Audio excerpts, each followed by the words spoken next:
Hey, how's it going? Good, buddy. How's your morning? It's going all right. I guess I gotta center myself, right? Yeah, I realize it. Okay. This But we looks don't great. normally talk this way. We normally talk over the phone. Yeah, we're able to hide our crazy hair and stuff, That's right? right. Yeah. Happy You can't Sunday, hide man. from me now. What's that? I said you can't hide from me now. Yeah, no, I can't. I know you were even telling me when you said the laughter stuff, the muting. I'm like, I knew that was coming. I knew that was coming. Yeah, I just thought about I forgot that we were doing it this way. And so, I know that when we're on the phone, certain times when we get to stuff that's deep, your defense mechanism is to laugh. And so Yep. I was like, don't mute the laugh today, but you can't mute it. Well, I'll see you. Yep. So I didn't even think about that part. But Yeah, I'll be honest. I had it's almost like a roller coaster ride. I usually, I think Facebook Lives in general, I think people get nervous normally, including myself. And I'll be honest with this, it feels more like I'm about to get on that Batman ride at Six Flags. Not only because of because I know how our conversations go, but also, there's definitely a level of acceptance you have to have when you're like, okay, I'm going to let the whole world see this. yeah, no, it's even for me. Like people don't realize I am massively shy, like horrifically shy. And you see the way I dress, and I'm like, hi, and they're like, shy, what? No, it's stressed me out the last couple days. Yep. I'm scared to death too. Yep. What I found, it's the only way I can stay alive. The other way of hiding my brokenness, my fear almost killed me. So it's like I just, even though all the fear comes up and all that stuff, I know that in the end, it's my only option. I have to do Why it is it? Why is it your only option? Curious. because I'll hide, because I hide who I am, because I can't accept me.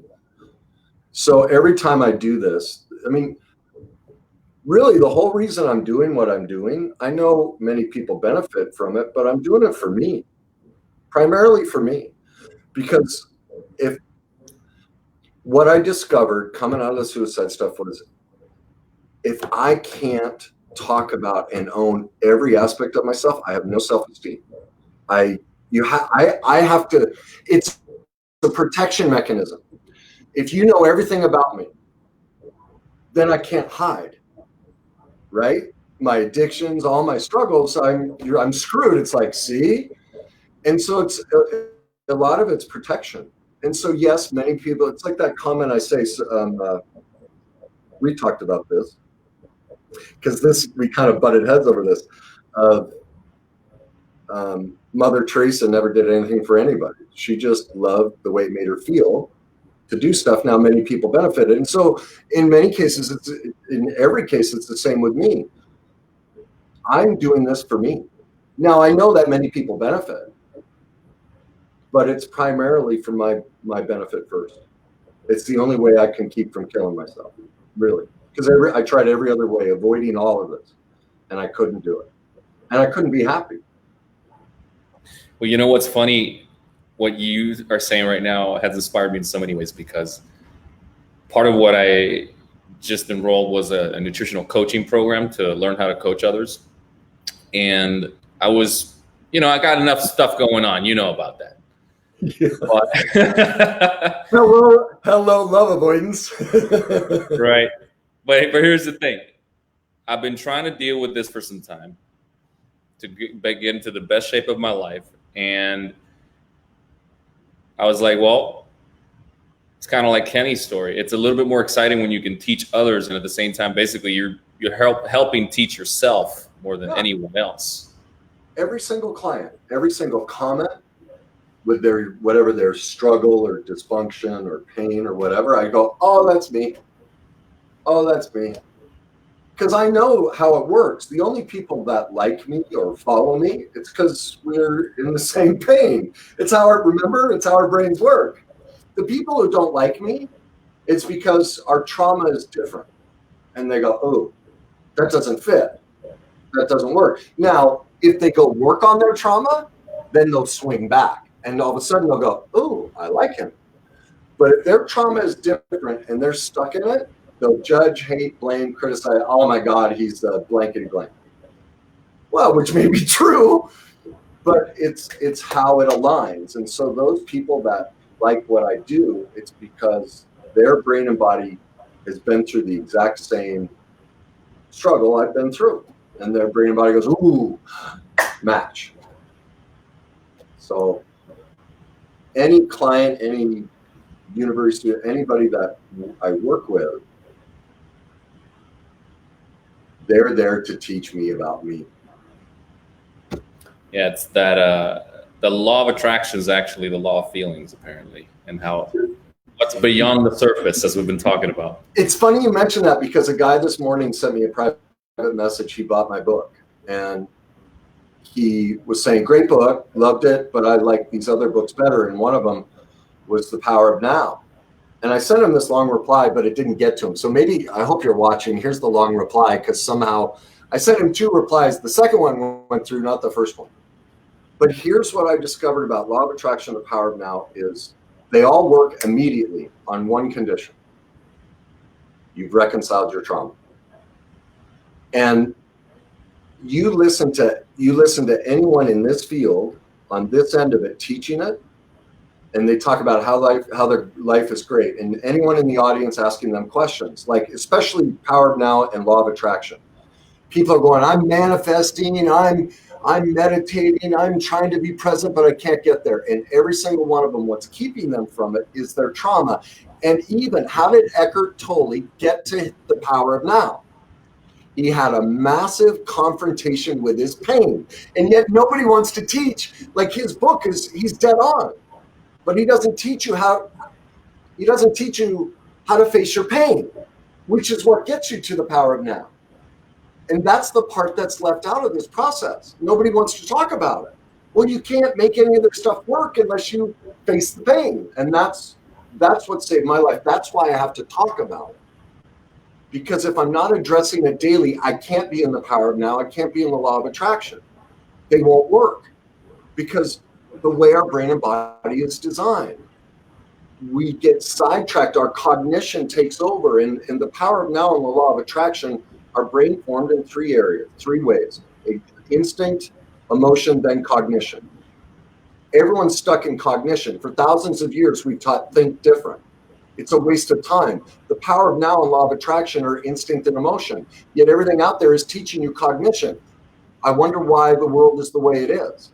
Like, of course, we can't live in the power of now because nobody's teaching it. And that was the discovery. I went, oh my God. Tony Robbins, Eckhart Tolle, all of them gifted. All their information is dead right. But you can't ultimately get to where you want to go because your pain's in the way, and nobody's talking about that. That's the missing gap. And so I see it with every client, every person. If you're not where your life is, you haven't faced your pain. That's it. It's always it, whether it's a relationship, career, anything. And so that's, again, it circles back to,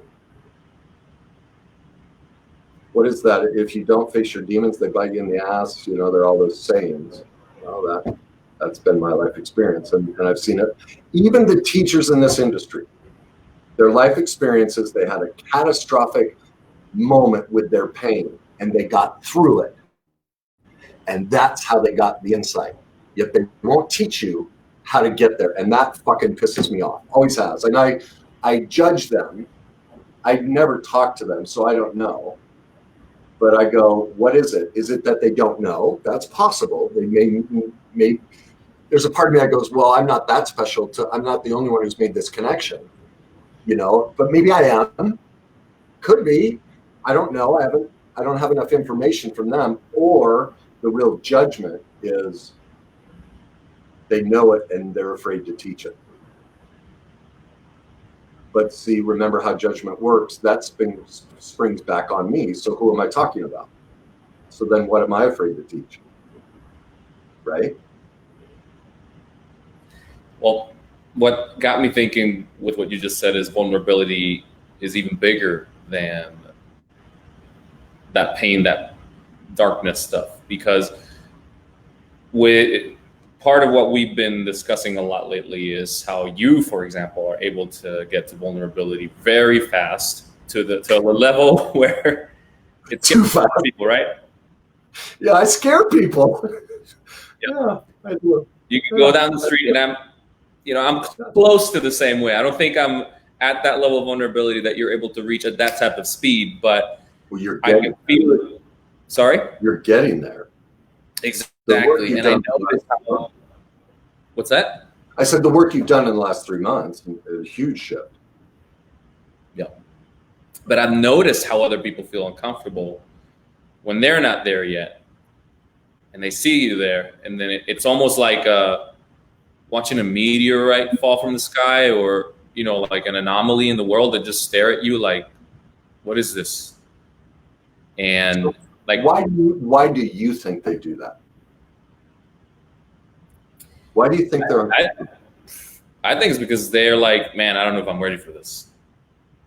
Because if you're going there, it means I should go there too. And so why wouldn't they go there if they see that's the answer? What do you think it is? That's actually what I wanted to bring to the conversation, to be honest. I was like, that's been the biggest question of this week. Why is it that so many people are so uncomfortable with vulnerability?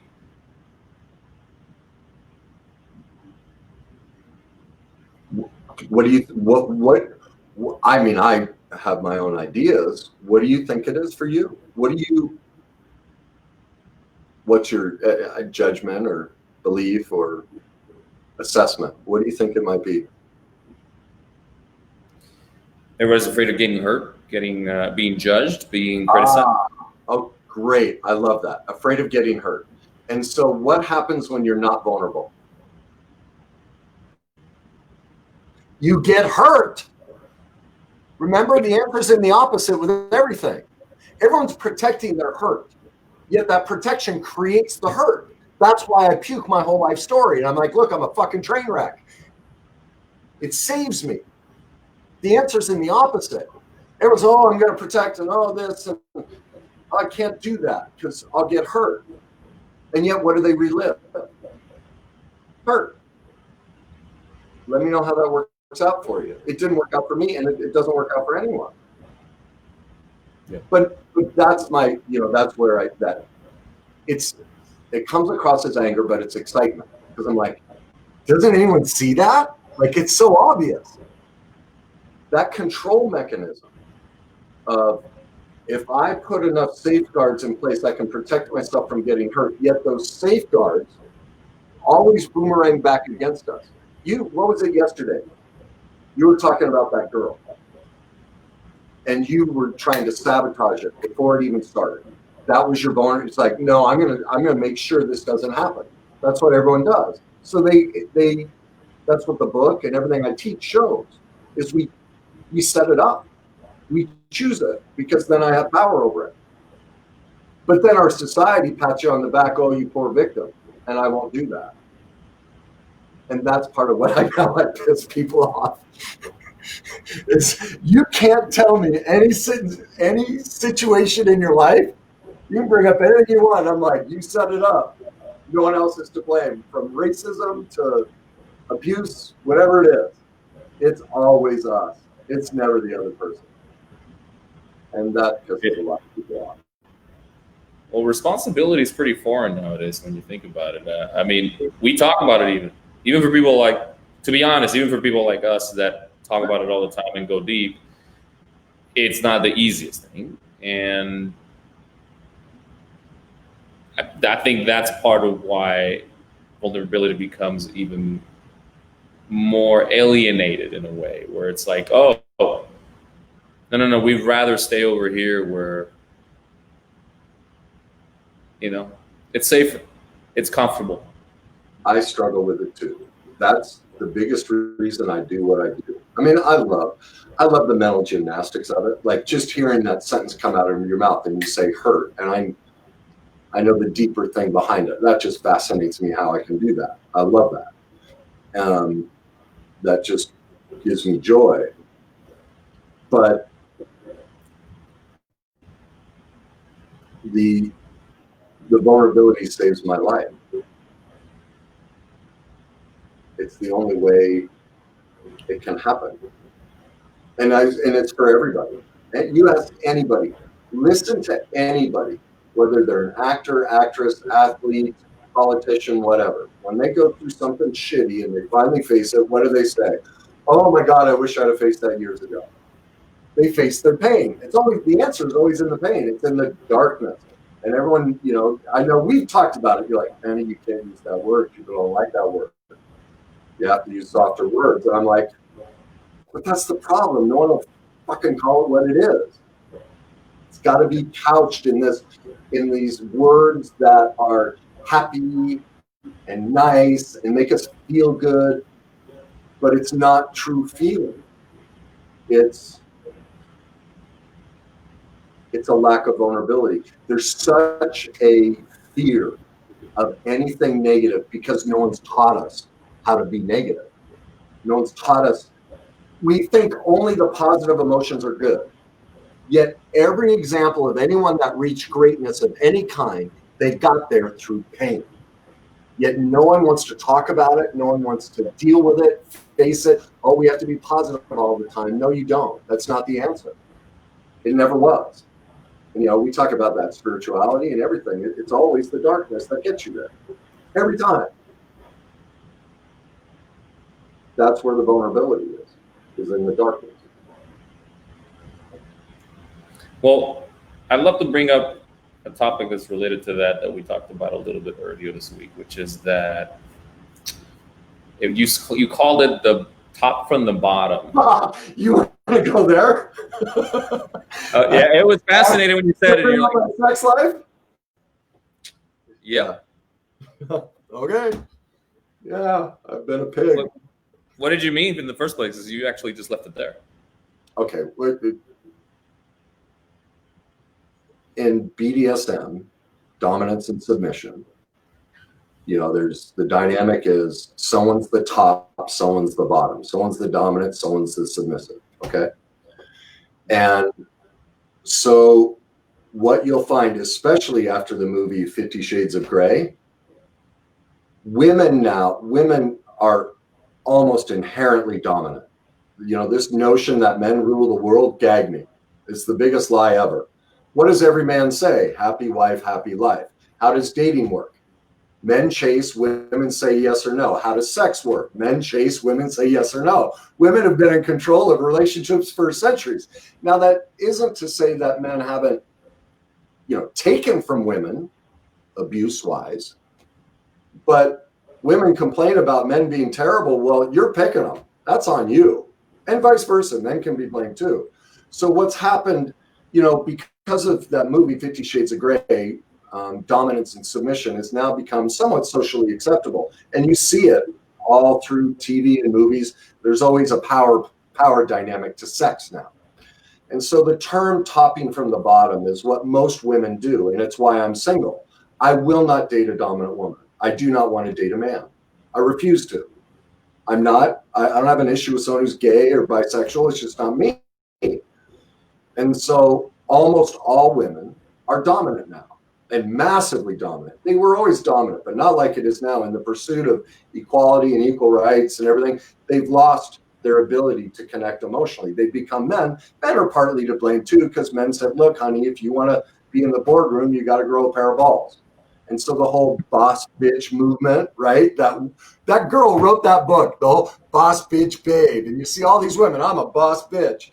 And then you read the book and basically she's advocating, go become a man. Shut your feelings down. Don't be vulnerable. Work your ass off. But wait a minute. The gift of a woman is her essence, her emotional depth and breadth. She can be strong and still pursue careers, but instead of women bringing their inherent gift and helping men grow in the work field, and elevating the dynamic, they went and became everything they say they hate. And so now you have this class warfare. And so what's happening to men? They're all shrinking, because if we want to get a date, if we want to have sex, we have to give in to you. That's always been the dynamic. And so now women are complaining about how soft men are. Well, men have always been much more emotional than women, massively fragile. Women talk about romance. Men do romance. Men are incredibly romantic and emotionally deep. Women have always had a barrier there. And so what you're seeing, because of this dynamic of dominance and submission and all of this, is that movie 50 Shades of Grey. What that was, that has nothing to do with BDSM, nothing to do with dominance and submission. He was a sugar daddy who manipulated through money and things to get her to pretend she was submissive. But the whole time, who was in control? Did you see the movie? Yep. Okay. Who was in control of the whole thing the whole time? She was. Yeah, it was her. She'd say, well, I'll do this or that under these circumstances, right? And that's what women do. They're like, no, I want to be dominated. I want you to take control, but not that way, only this way. And only at this time and not that time. And so they pretend they're on the bottom, but they come over top and squash a man and then go, a man is weak. And well, they're doing it to each other. I mean, that's why the chapter in my book, The Power of Saying No, that's why I lost my second marriage. I stopped saying no. I stopped leading as a man. That's on me, not her. You know, the reason we got together was I was walking in my authenticity. The day I dropped that, women want safety. I mean, they say they want money and all that, but the safest thing a man can do for a woman is tell her no, and not from a bullying position, but from an authentic, these are my morals and values, these are my needs and wants. I hear that you want that floor covering, honey, but I like this. I'm not okay with that. Men won't do that. Well, no wonder women are scared to death and take control, because a man won't stand up either. And so in the dominance and submission dynamic, inherently men are massively submissive. Male men are the perfect submissives. They will lay down and let a woman completely control them. Very, very rare is a woman submissive. Like, women don't let go of power. There is so much fear and pain in women in this climate right now. They are massively controlled. And it's just pain. What is control? It's pain. And so really the whole dominance and submission dynamic and my pursuit of it was all pain. It's because ultimately the dominant, the so-called dominant, is actually the submissive. Because I'm the dominant or the woman. I'm in charge. But then he asks the submissive, is this okay? What are your boundaries and limits? So they can only dominate what the submissive says. So the submissive inherently is always in control. And so the reason I pursued being a dominant was because I was so emasculated. I discovered my dominance during my second marriage or my first marriage, where I was being physically and verbally abused. So what did I do? I created a maladaptive coping skill. I'm the dominant, I'm going to take control.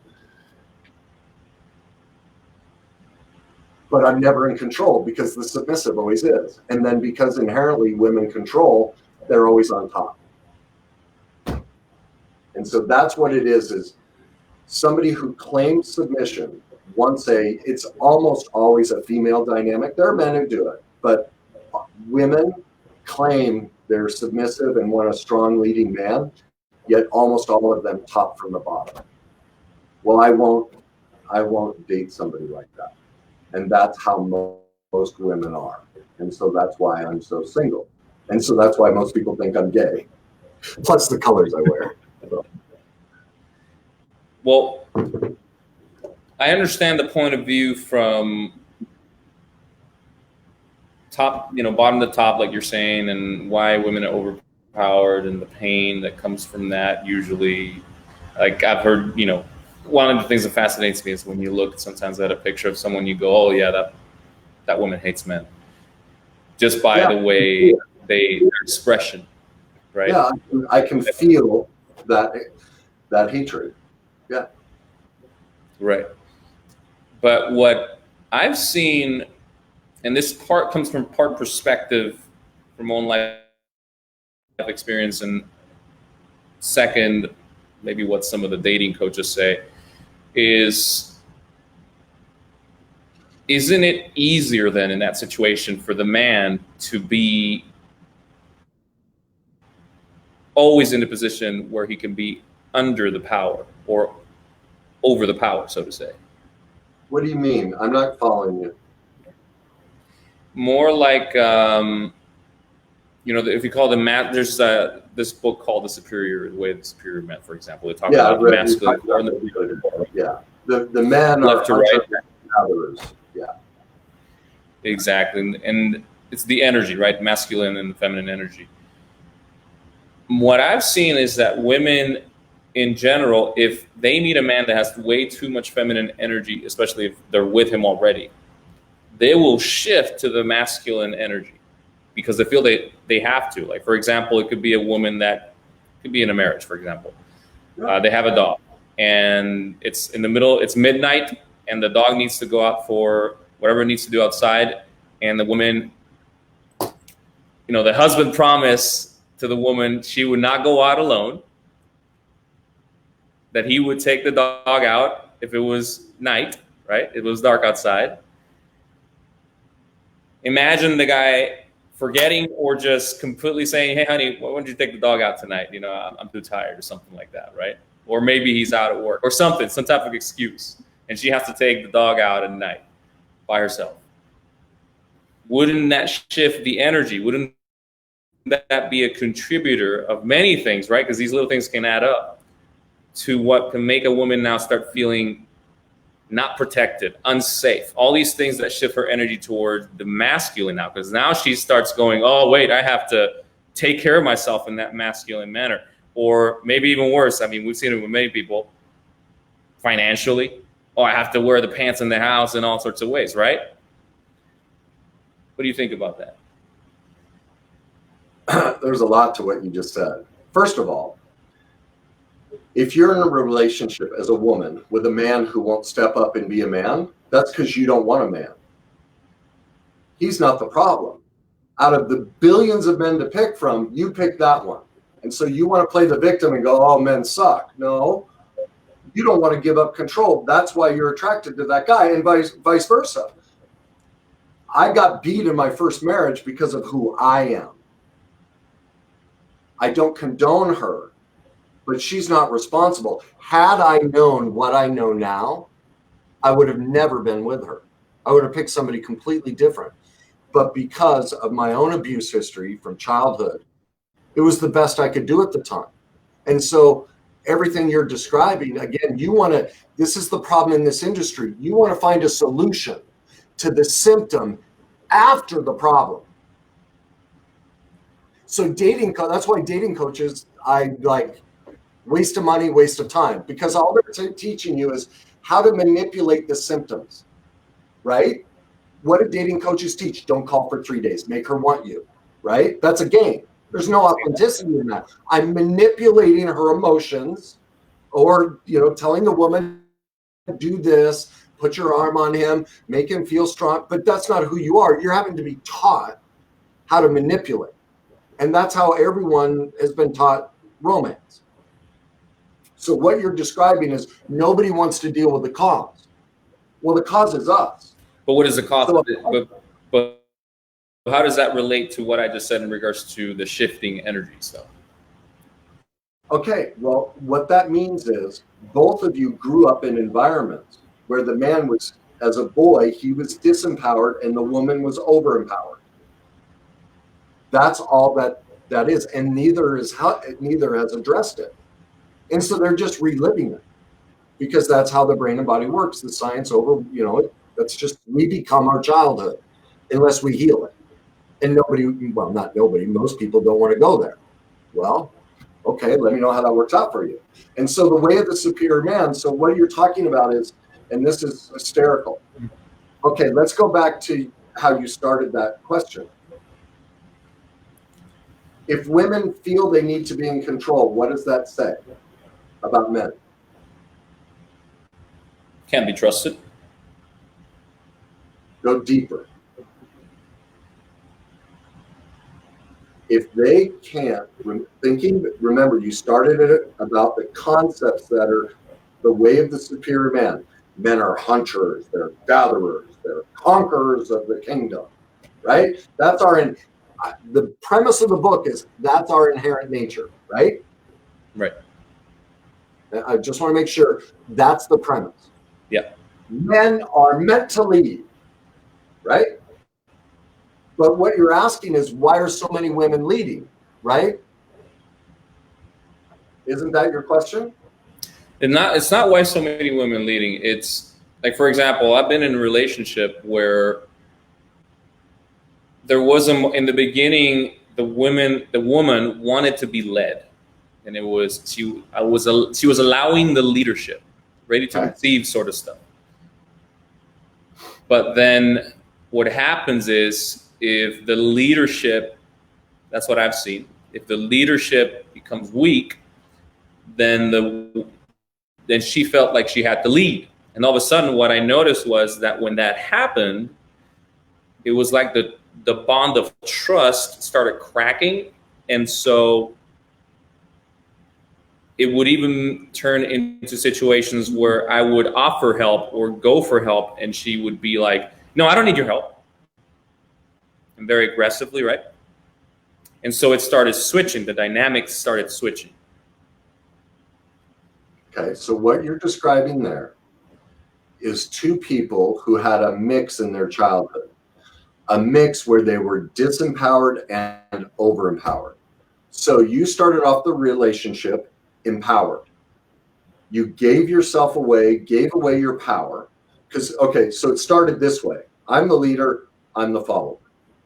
You, because of your trauma history, lost it. You dropped it. Well, then because of her trauma history, from experience the same over-empowerment, disempowerment, she goes up here. All right? Now, you try and get it back, but most women won't relent. Most women are hunters and gatherers. They always have been. What do you mean? They just are very creative. Well, that's my premise of the way of the superior man. Men are so emotional. Women really like this power position. And so once they get here, even if you do the work to reclaim yourself, they're very rarely will drop back down. Okay? Because there's so much fear in the disempowerment for a woman as a child. So ultimately, what's the solution to this? Remember, don't treat the symptom. What did you hear how I described the cause of how all of this started? Where did it all start? Where did each learn disempowered and overempowered? You mean for her? For both. Or for me? Both sides. Both learned it somewhere. In the childhood, yeah. Childhood traumas and patterns. And so here's the problem in the industry and in why the divorce rate's over 50% and everyone's miserable. And this is why that video we did that didn't do very well, about all we're ever picking is our trauma partner.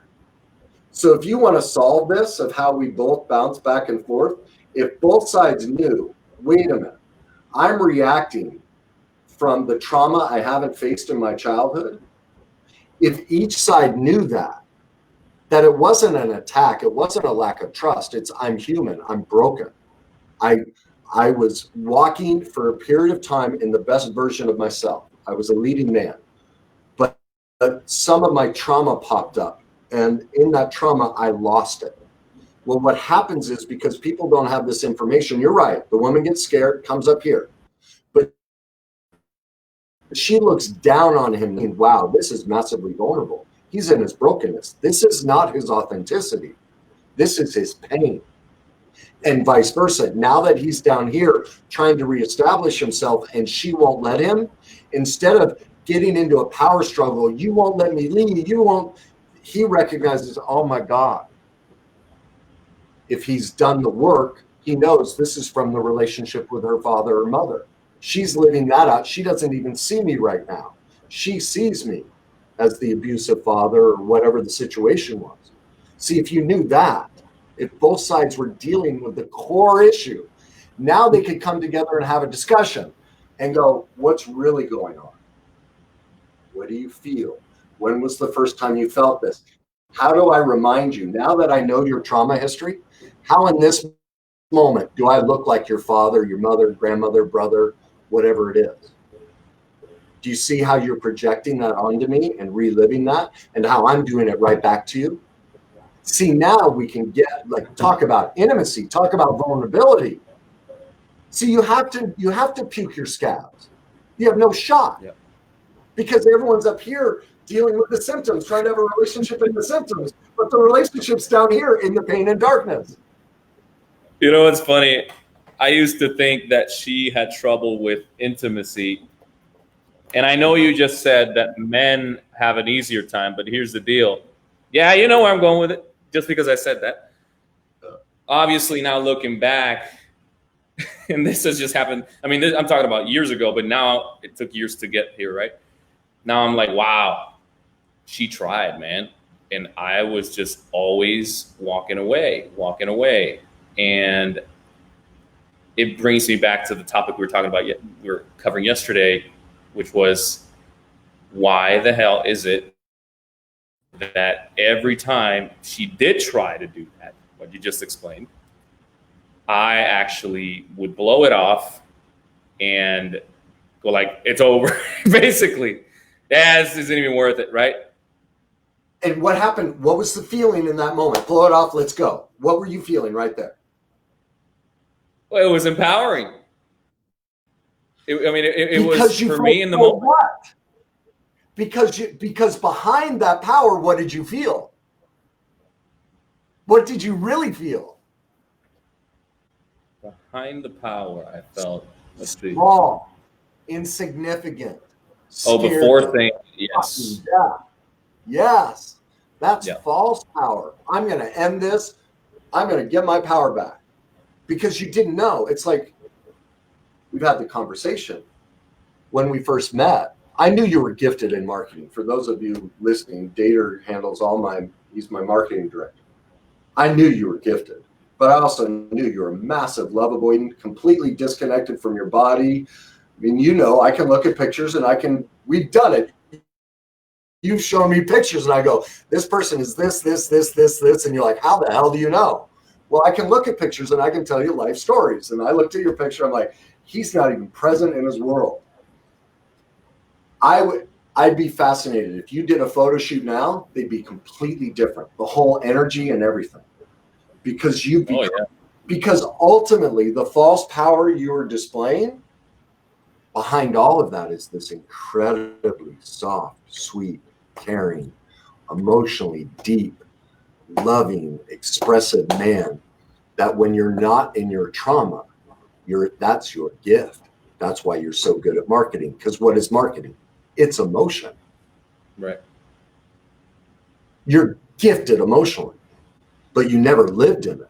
Yet you thought, I'm the typical male. I work 100 it's both sides now. This is what's called in codependence, the over-empowered. Especially in America, we think the person who works 70 hours a week, the grinder, Nike philosophy, I'm strong, I'm powerful, I'm a boss bitch, I make a lot of money, I don't take shit from nobody, I work out, that strong persona. That's what's called over-empowered. They are massively broken, massively. The model we've been taught of what strength and success looks like is horrific codependence. But what they don't realize is and that's what you're getting in touch with, is you were caught in that persona, and now you're getting in touch with the authenticity of, oh my God, behind that is I'm very small, but it's a facade. But we reward it. No one talks about it. No one's even aware of it. Like, it's a long discussion for me to show people how they're overempowered and how it's killing them, and it's not real. The problem is, because they're so overempowered, they will almost never seek treatment. Look at all the people that comment on my stuff, and you'll say, why aren't they hiring you? And I'm like, because they're overempowered. They won't. It's such a false persona. They don't want to see this. Those will very rarely get help or treatment or anything. The underempowered, the so-called emotionally weak and vulnerable, their ability they'll skyrocket because they'll hear different perspectives. The overempowered won't. They can't. It's such a false facade. They know everything, and they have to hold on to that they've got it figured out. I have the trophy, the job, and all of that. So what you're describing is that trap.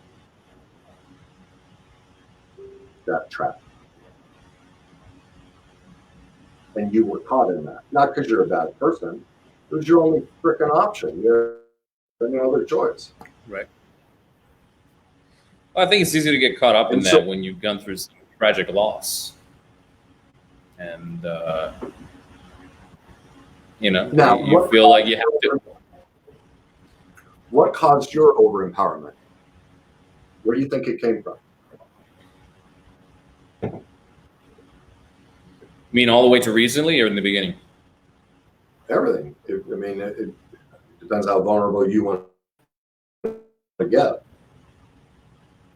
I think in the beginning it was, this probably started way beyond in the childhood. I mean, it's happened when, my mother started dating my stepdad at the time. And basically I was feeling that abandonment, right? Because he was giving him all the attention when I was a kid. And then it carried on to my job, in which I rose through the ranks, but I noticed there was a ceiling when my boss started hiring other people above me instead of promoting me. Even though I was doing a fantastic job, and he was still giving me raises and bonuses. So it carried on to this, because when this relationship ended, I thought it was the one. And we have built a lot of stuff together.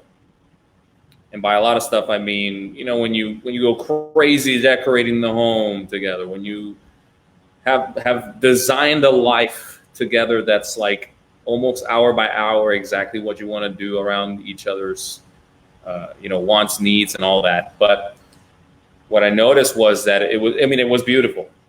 But what I noticed was that when it was all taken away, I became resentful toward the world, toward everything in my life at the moment. And it was very strange. I call it now the hurricane of life, which basically came upon me. And then I realized I created all that destruction. And then it was like, well, you know what? If I'm going to be faced with life hurricanes, I'm going to make it so that my fortress is indestructible. Right? I don't want to go through this again. Can I interrupt? Go for it. When you were a kid, do you remember the deal you made with yourself to build the fortress for the first time? Can you remember with the stepfather and all that, where you made the choice, fuck it, I will not let this, in other words, you learned to build the fortress as a child. Do you remember that moment or those moments? What do you mean by I learned to build the fortress? Well, what happens in the trauma that we go through in childhood, we make declarations. I'll never let this happen again. I won't be as you were experiencing that trauma with your mom and your stepfather. Remember, as a child, we need attachment to survive. So we become something we're not.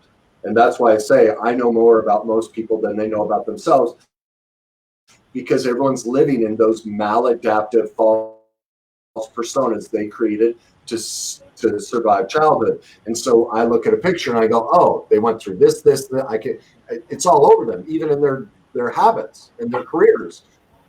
That's not you, that's your pain. It's like so obvious when you learn this stuff. And so in those moments as a child, like for me, I became an athlete. Then I learned, tobacco, then sex, all these different things of this is who I am. No, it's not, but this is how I get attachment. This is how I survive. Like I wouldn't eat for years because of, we were always starving for food. So the way to get attachment as a child is I just won't be hungry. So my point is, like, that's a declaration. Oh, we make a decision. This trauma happens and we go, okay, this is my response. So I don't have to feel that. And so what word do you see? I don't know if you put this together, but the question is your career getting passed over. How were you passed over as a child? Because you're just reliving it, right? And then the wall you put up in work, how did you put that wall up? Do you see what I mean? So start there. That one you got to. How did you get passed over as a child? Well, obviously with the stepfather. I mean, it was not just with the stepfather, but it was with the boyfriends too. Every time, and it's happened. It's funny because I'm a lot better about it now as an adult. But even throughout life, and I was talking to my sister about this too. She suffered the same experience. My mother would always put 99% of the time on whatever man she was chasing. And it was interesting because I know you told me that your wife asked you to marry, right? Well, with my mother, yeah, I've never asked you to marry me. Both have asked me to marry. Both. Yeah. My mother was the one. My mother was one of those women that asked the men to marry, and she was the chasing one too. And so basically, my sister, was sharing with me how she felt abandoned too, because she would be going through some extreme circumstances with her dad, like abuse, and she would call my mother, and she would not answer the phone because she would be with her new boyfriend. Oh, that level. Wow. And that's when I was like, that was almost like a reflection for me of awareness, because I went through that stuff. I know it, and I probably blocked it out. Yeah, but when I saw her share this, what's that? I said, that's what we do. Yeah. Yep. Like I was even sharing this with my mother the other day. I was like, I don't really remember much from the age of 10 and before, like zero memories. How is that? That's trauma. That's so most people have almost no memory or gaps. If you have any gap in your childhood memory, that's the trauma. You dissociated from the trauma. Yeah. And so and almost everybody's that way. Well, you wonder why you can't reach your potential. Right. You're reliving it. You're passing over, getting passed over, So no wonder. And so then this is what breaks my heart. So you had that career where you're killing it, working your tail off. He's giving you raises. He recognizes how great you are.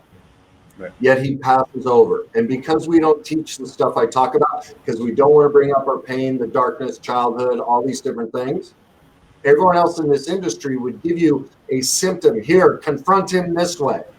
Well, you know what the comment there was? Because I was angry about it, and I guess at the time I didn't know how to express it, because I didn't express it how I do now, obviously. Sure. But what happened was I started showing up late. I was the first guy in, last guy out. You know how I am, like freaking knocking out of the park. I was saying while I was waiting for you, I'm like, he's never late. This is the first time he's late. Well, that's the funny thing, that I was like first guy in, last guy out, all these things, completely committed. I mean, he trained me on some things where eventually I got better and faster than him. And that's why he was so proud and, and happy. I mean, his business was booming. And eventually it all flipped to the point where I got bitter and it expressed, and I basically told him, hey man, I don't want your company car. I don't want any benefit you're giving me.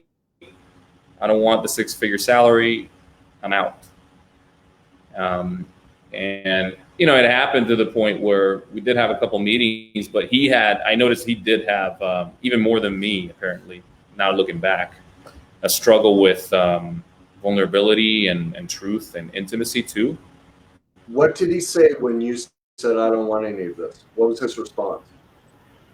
He was surprised. He was like, I never saw this coming.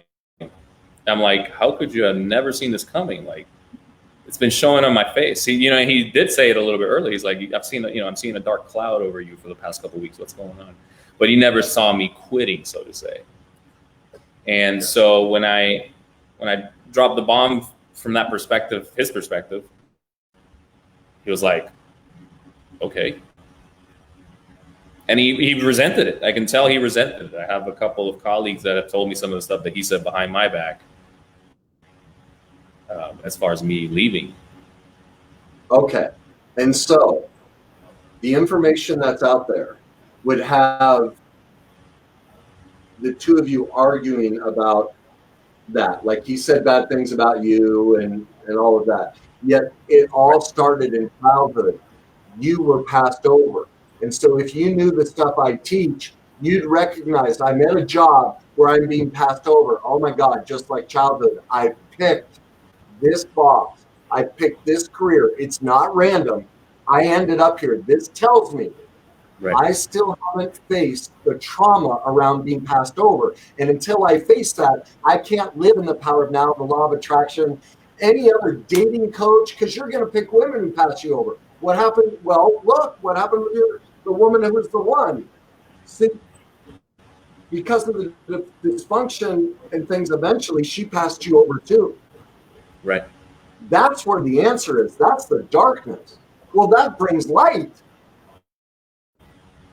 That's what I don't get. It's like, wait a minute, when you know that, you have light, right? It's like, oh my God, I get it. This is what's happening. So when so-called bad things happen in my life, now that I know how it works, I freaking love it. Absolutely love it.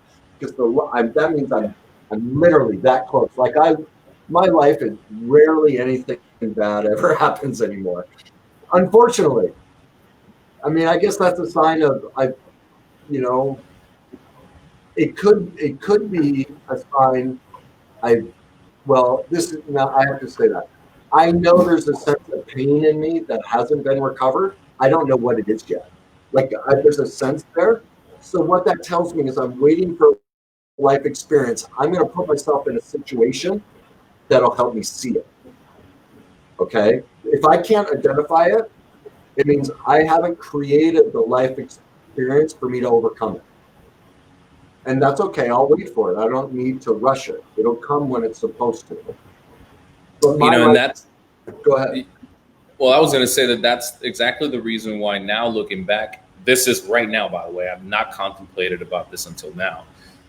Looking back, I would have said, hey, I need a meeting to just discuss my expectations and for you to be aware, of what I'm considering, whether it goes this way or that way. And I do believe it would have been more of a fair situation for the both of us. And to be honest, I did that with you. Yeah. In a recent conversation, right? Yeah. It's interesting. And just so you know, you were worried I was going to pass you over. Yes, I was apparently. Right? But I just want to clear this up. If I was late today by 120 seconds, it was not because I wanted to be late, just so you know. It was actually because I thought it was going to be 2 hours later. That's why I was messaging you, because you said mountain time, and technically I thought it was Arizona time, which is Pacific, so like 2 hours earlier. I Googled it. It says we're on Mountain Standard Time right now. Maybe, but you know me, I'm a computer idiot, so I probably misread something. I hate the Google. I hate living in that world. So we're always in trouble when it's computer related. I'll be honest, I never know what Mountain Standard Time is. I always have to look at the watch. Pacific for me. But either way, I just have to run to the shower, get out, and it's like, oh, all right, I'm here. Literally. So just clarifying that, just in case, because sometimes I'm like, you didn't want me to shrink you of going, whoa, the first time in what? This was not any trauma behavior. Yeah. All right. Well, thank you for that clarification. But yes, the difference now, well,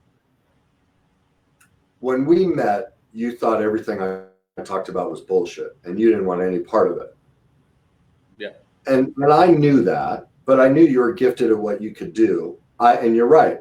At some point I was like, I can only, work with him for a period of time, because ultimately for me to get my message out, you have to understand what I'm talking about. It has to really resonate. And it takes a while to get me, because I flip the word, literally almost everything in life. The answer's in the opposite. Well, look at what I'm asking of you to confront. Your whole view that we've all been taught for thousands of years, I'm basically going, oh, it's all bullshit. It's all this. Well, that takes a while for people to get me. So to market me, to have the impact that I want to have, you have to know this stuff. Well, I mean, you did your part of reading and stuff, but you weren't there. Well, as you said, you hit a crossroads in your life, and that made you look at my stuff and you went, oh my God.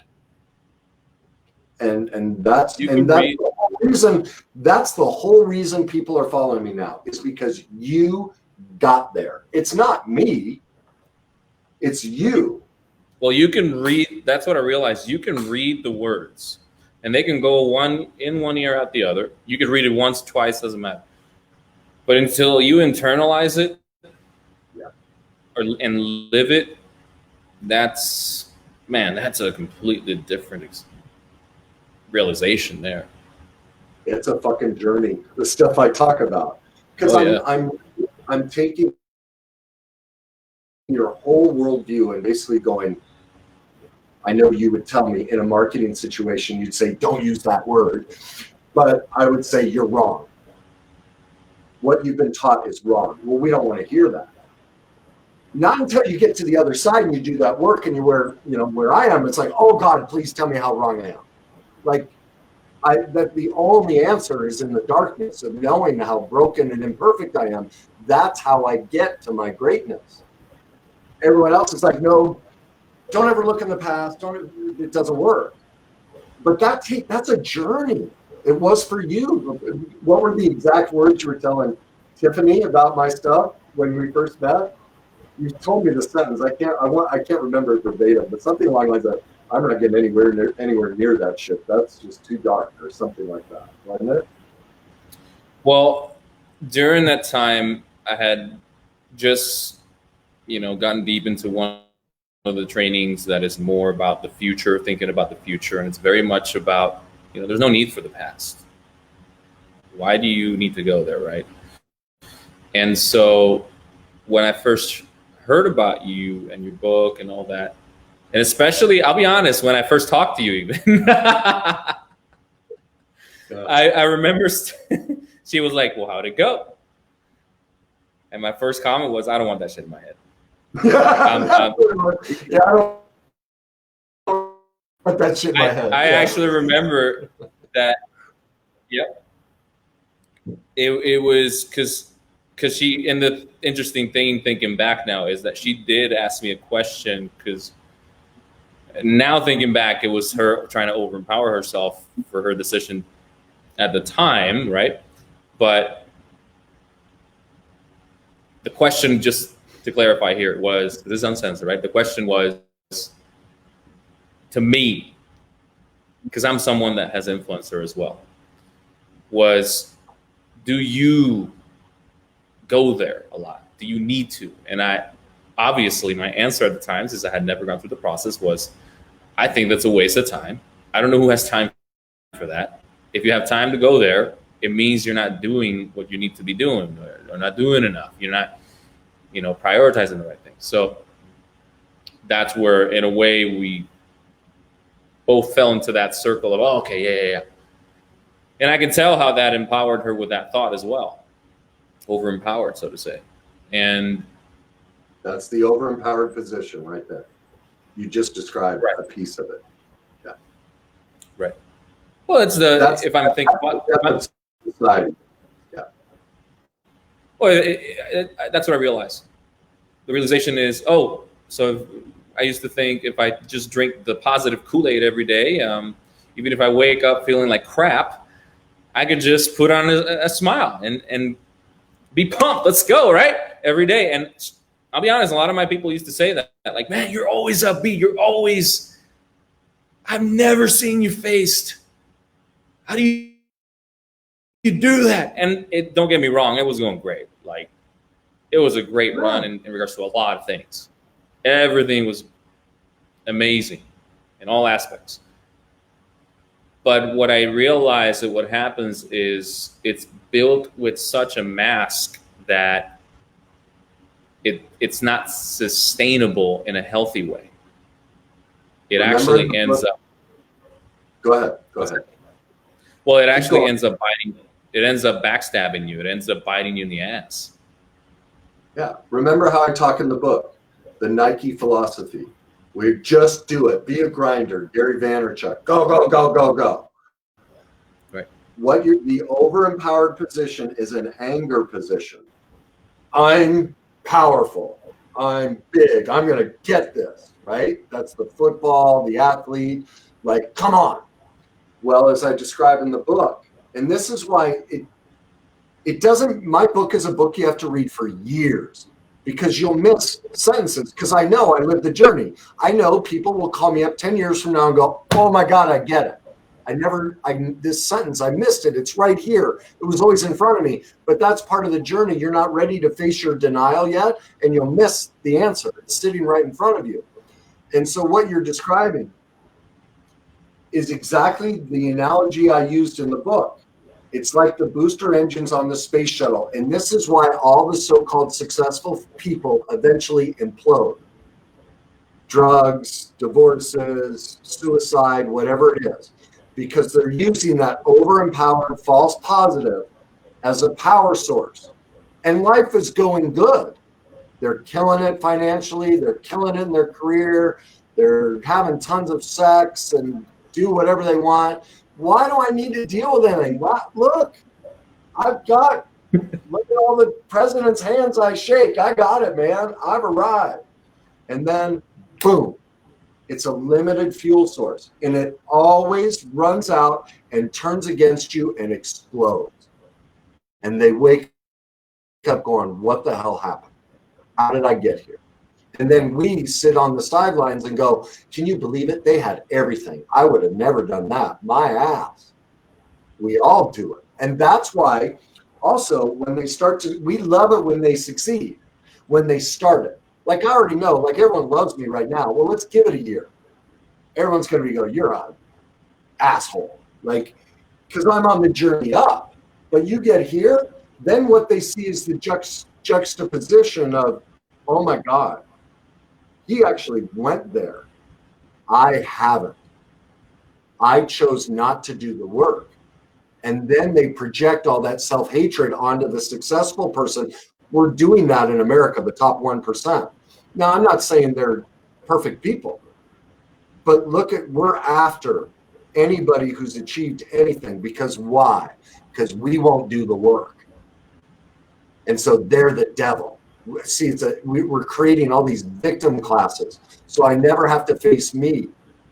We talked about this the other day, Morgan Freeman, the whole racism, right? Oh, yeah. And Morgan Freeman's like, what racism? I grew up, I think it's a sharecropper in Mississippi. And look at my life. There's no racism. It's a choice.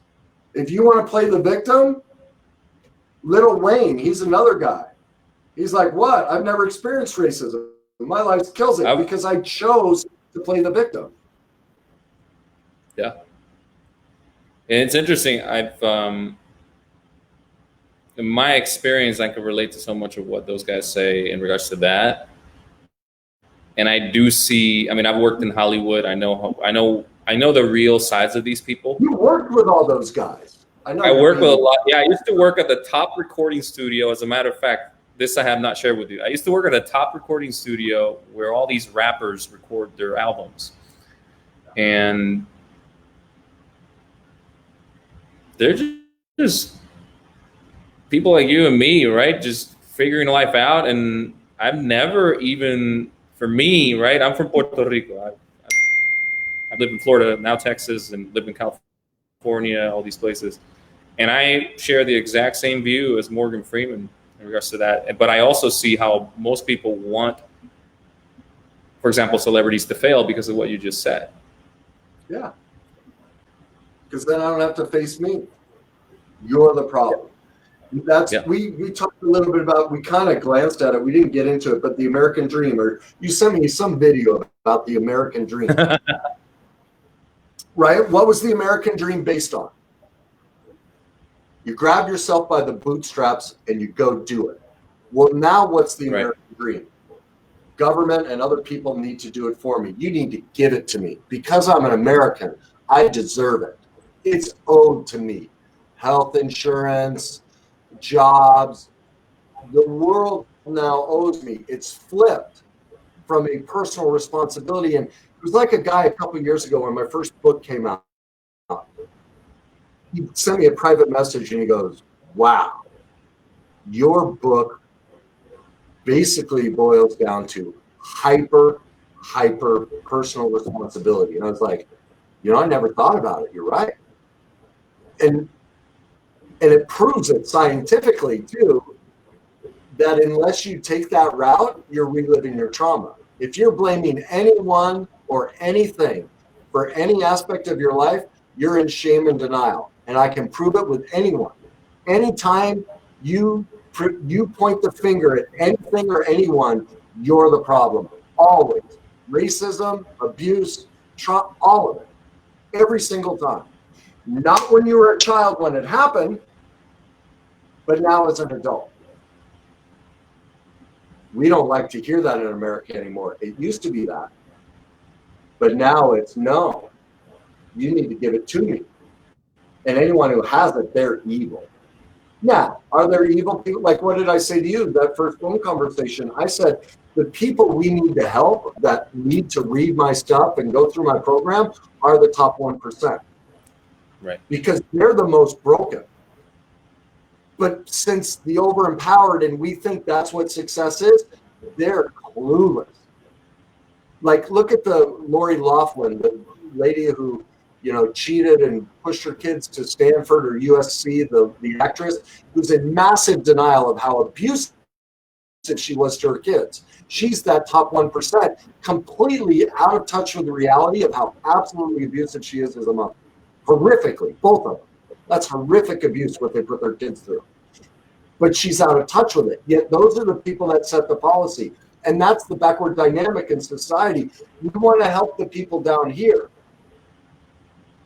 Well, you need to help the ones up here because they're the ones that set all the rules.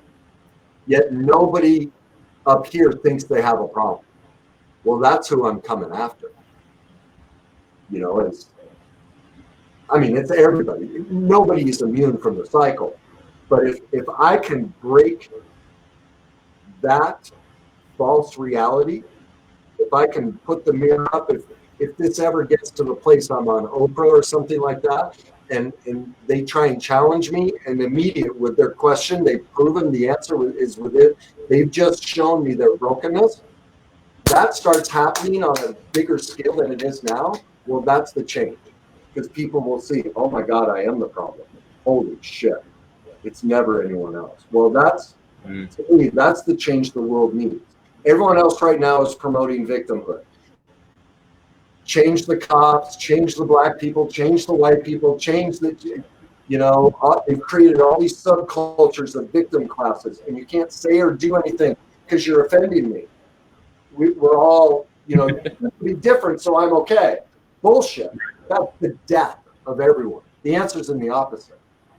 If I can accept my own gayness, blackness, whiteness, richness, whatever, when you say a word or do something, I go, wow, isn't that interesting? You're being incredibly vulnerable, showing me your trauma. How sad for you. I don't have to stand in front of it or take it, but now I understand what you're doing. And I don't have to take it personal because I don't have to choose the victim role. So if you say racist statement or whatever, it's not about me. It's about your pain. That's freedom. Both sides win. The argument ends. Have you experienced racism? Never to the level that I think a lot of people No, What never. would you say? Like I said, well, I said I haven't. Okay. Yeah, I think the signal may be a little delayed. Yeah. Yeah, I understand everything you're saying. Yeah. How's it shown up in your life? I'll be honest. I think in my life, it's been more of a, thanks to the conversations similar to the ones that are going on right now. It's more of a conscious bias created by myself. Like, for example, part of what I used to do when I was in LA, especially when I would go not as well dressed as I am right now. Like, let's say I was in a restaurant with a t-shirt, especially if it was black. Uh, um, Somebody would, let's say I'd be ordering. Somebody would come, and I was standing up. Somebody would come to me and say, talk to me like I was one of the employees, like a busboy. And I'm like, huh. Obviously, that was a trigger for me. It wasn't anything to do with them, but for me, I could tell it was triggering me as in okay, so if I wear a t-shirt, they think I'm a busboy here. If I come with a nice shirt or a blazer, right, it looks like I'm a CEO, some type of leader, then they look at me differently. Isn't that interesting? It's one of the reasons why I altered my dress code, for example. And, you could say there's a trauma reaction to that as well, right? But for me, it was a way to go, okay, so that's mass perception in regards to certain things. Something I have to maneuver this way. Okay. Can I challenge you on that? Go for it. What's another possible explanation for why he asked you?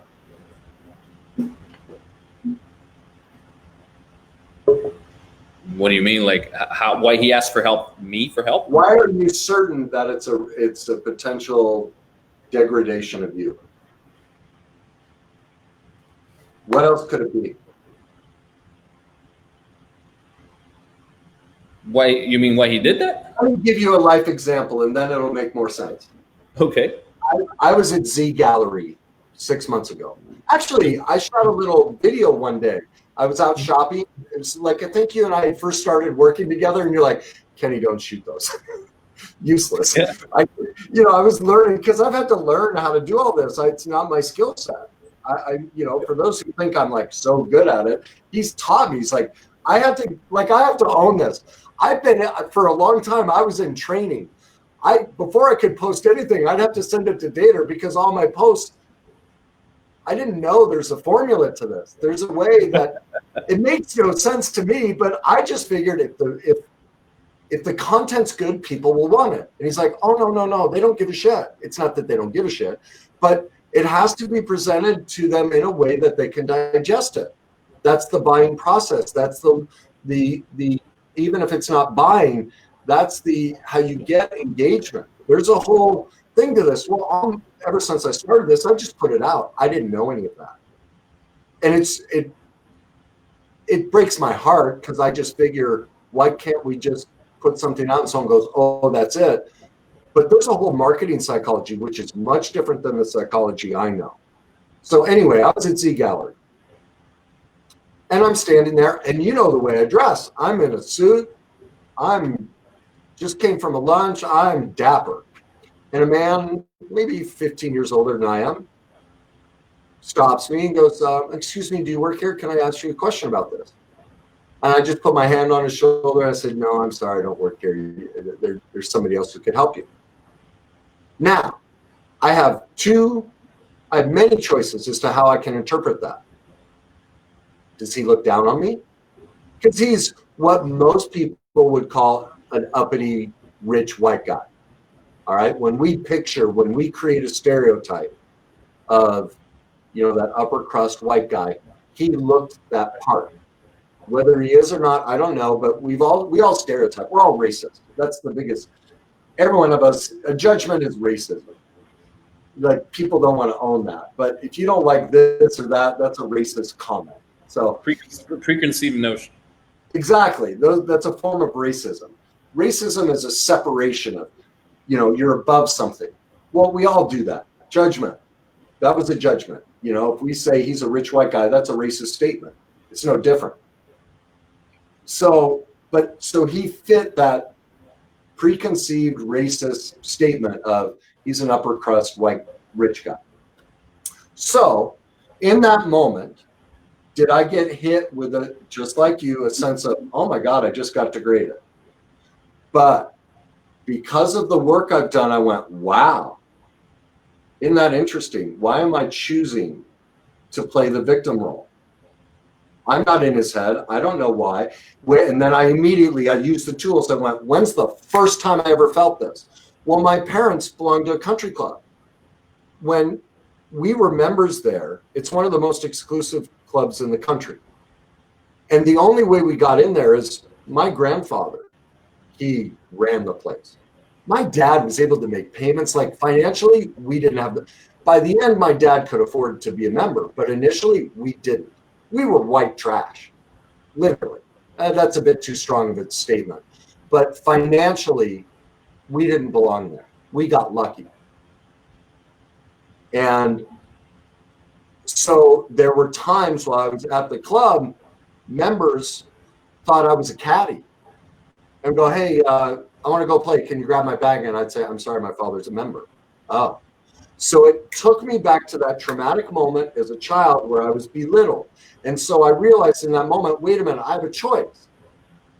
Maybe he's just looking, it could have been anyone standing here. He's looking for help. And so he's the type of guy who just turns and goes, hey, do you work here? Hey, do you work here? I could be black, brown, green, rich, poor. He could be like me. I go into a store, and the second I walk in, I'm not the so-called typical male who's going to find it on his own. I'm literally going, do you know where this is? Do you know where it is? Maybe he's just like me. That's another interpretation. So do you see how the cycle plays out? Even in those moments, we choose victimhood. We choose a racist statement. We choose something that belittles us. Well, that's the shame and denial portion of the worst day cycle. I have just victimized myself, because then what can I do? Well, I'll never let somebody do that to me. I'm going to get all dressed up next time. I'm going to show them. Boom, you're stuck in the cycle. You're reliving your victimhood against you. It's a false empowerment. It's not authentic, because my God, what if it was true? Why isn't it okay that maybe in his eyes I'm less than him? If I'm not secure enough in myself to accept that somebody sees that I'm less than them, that's about them. It's not about me.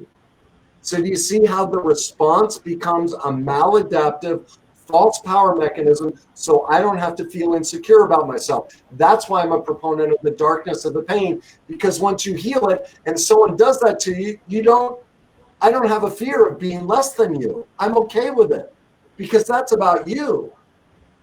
Do you see that? Like how deep that is? It's never about me, their judgment or their question. They're just exposing themselves. Do you see how it creates that barrier? Yeah, I do now. Yeah. So we have that choice, but only if you know the tools. And the only way you get to the tools is if you got to go back. Do you see how I got to the answer? It was childhood. Yeah. It is for everyone. It is for everyone. Yeah. No, I remember it was the same situation with my grandmother, where when I was a kid, she would always want me to have like the shirt tucked in, or, always be well dressed, things like that, because it would present you in a different way, right? Yeah. And it could be related to that. It could be related to many things, but those are experiences that I can see influencing stuff like that. There's truth to that, because people are racist and judgmental. We all are. That it does have an impact. Yeah, it does. And I think what can happen too, this is something I realized when I asked my mother a question about skin stuff, skin color. Back when I was a kid, my grandmother used to say, hey, don't go out there and take too much sun. Like when I don't take too much sun, my skin gets pretty light to the point where it could almost look Caucasian. And when if I take 2 days of sun, all of a sudden I look more Pacific Islander, right? So she would always say, hey, don't go out there and take too much sun. And I remember when I was a kid, she did mention something about, because you'll tan or something like that. No further explanation. As I grew older, I was like, I wonder if that was, part of maybe like some social thing, right? Like when my grandmother was saying that. Now I assume that, and it must have influenced me in some way. So last week, in her birthday, I asked her, I was like, when you told me that, what was it that you were telling me? And she's like, well, because we're mixed race, right?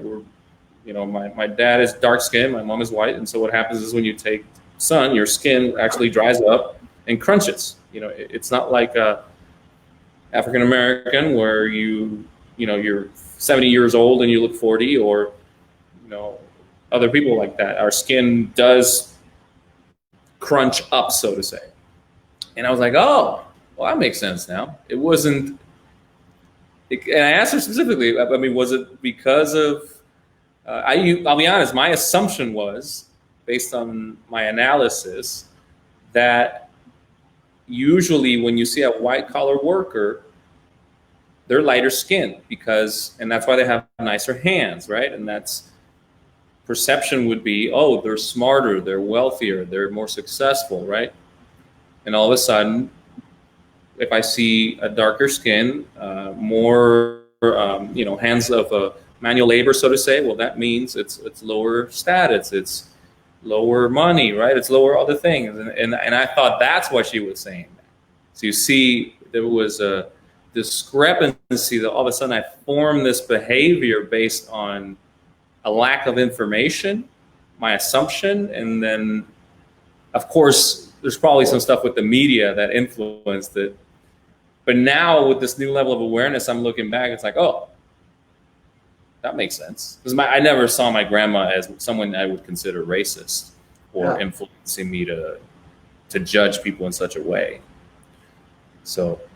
Okay, so I'm going to go to the bathroom real quick. Then, what do you think happened in your childhood for you to make the assumption to choose the victim position? Think through whether it was your mom or dad or something, but because do you see your natural assumption was to take a disempowered, I'm the victim.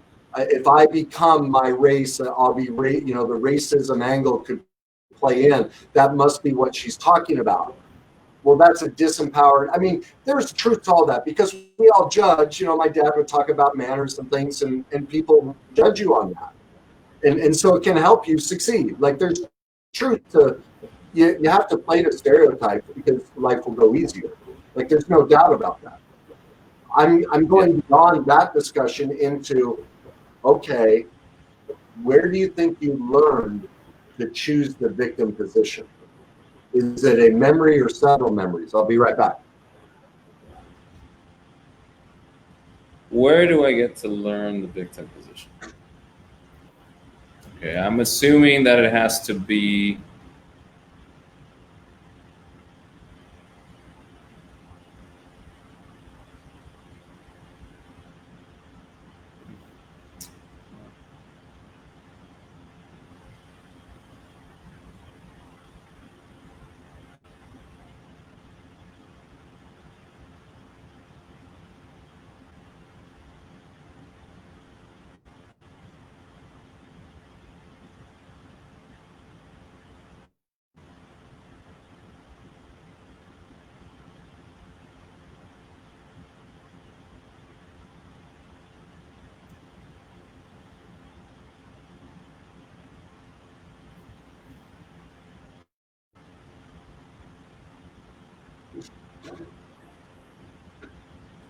All right, I missed that. You're assuming it came from what?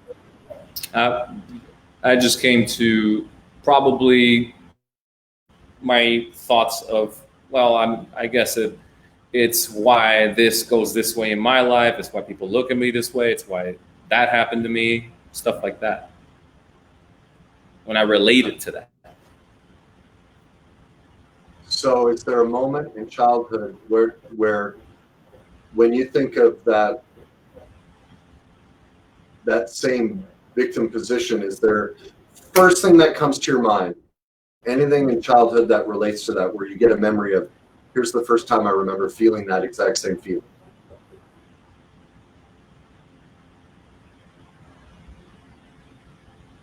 And even if it's from yesterday, is there first thing that comes to your mind? It may be difficult to do because we're on this forum, but that would be the work for you, is when was the first time I felt victimized? Victimized in the way of what? Well, we all are victims of our childhood. Our parents are perfectly imperfect and less than perfect parents. We all suffer tremendous trauma in childhood, like tremendous trauma. It could be no other way. Even if our parents were taught how to be a parent, we're so imperfect. Yeah, but and I'm guilty of minimizing pretty much almost my everything. Everyone is. That's the cancer. You want to talk about a real disease in society? It's not COVID. I mean, this is just silly. It's not cancer. It's not any of that, because all of these are a byproduct of childhood trauma. Every single one. That's the cancer in society. I mean, I'm forgetting his name, but even the former head of the American Medical Health Association said the single number one epidemic, unaddressed epidemic in the world today is childhood trauma. And nobody, I talk a lot about it, but very few people do. And people are, and even listening, people now go, what? Nah. Well, you don't realize the whole COVID reaction, the racism reaction, every reaction we're all having, you learn that in childhood because of your trauma. That's the source. Unless you go back there, you're wasting your time.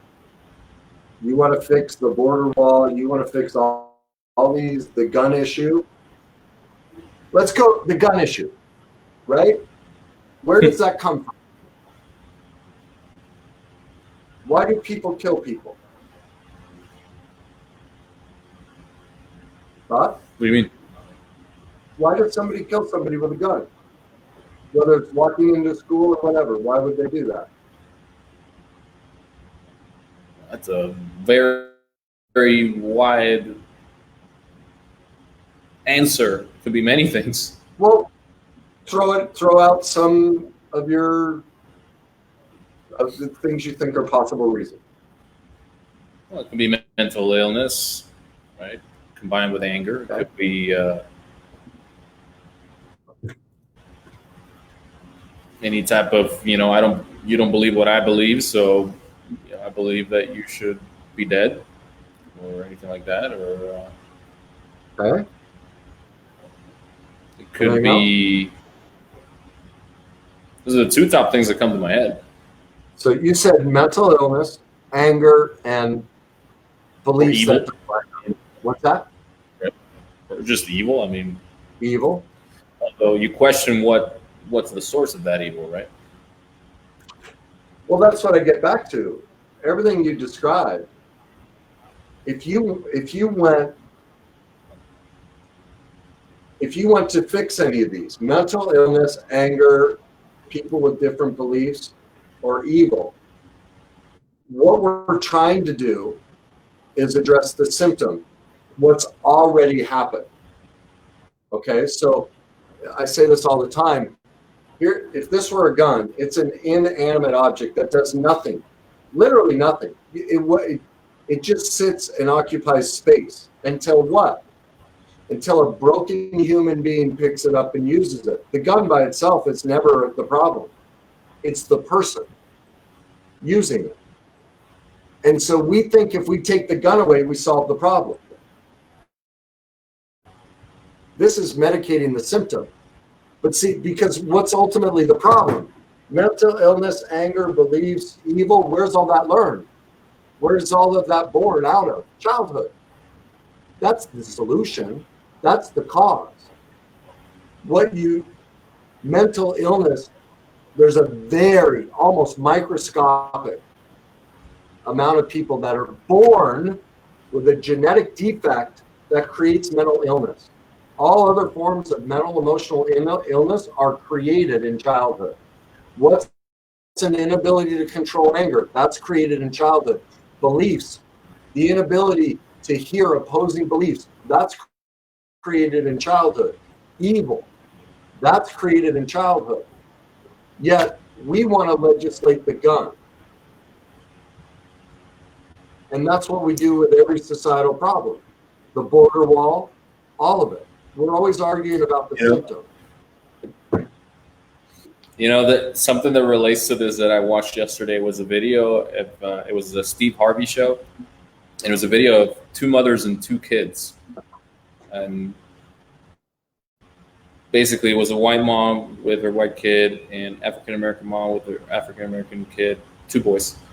And the two boys were on the show basically saying, hey, he's my best friend. He's actually my twin. And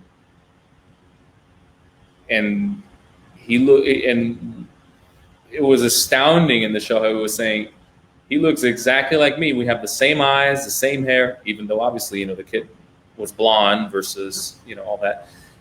And at the end of the show, or that little snippet, it was just a clip, Harvey says, thank you so much for teaching us how to live. And in a way, you know, it makes you think about what you just said, because it's the reason why we can probably learn more as adults from kids than anyone else, because they don't have these things that have been thrown in their head, right? Because what's a parent going to do? A parent's going to go, no, you guys aren't the same. You're black, he's white. You just taught your kid racism. Right there.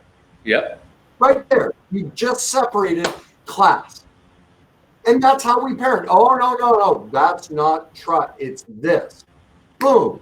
You just altered that child's beliefs, created mental illness, anger, because when my reality is stolen from me and I can't walk in my morals and values, my needs and wants, my negotiables and non-negotiables, I'm going to get freaking angry.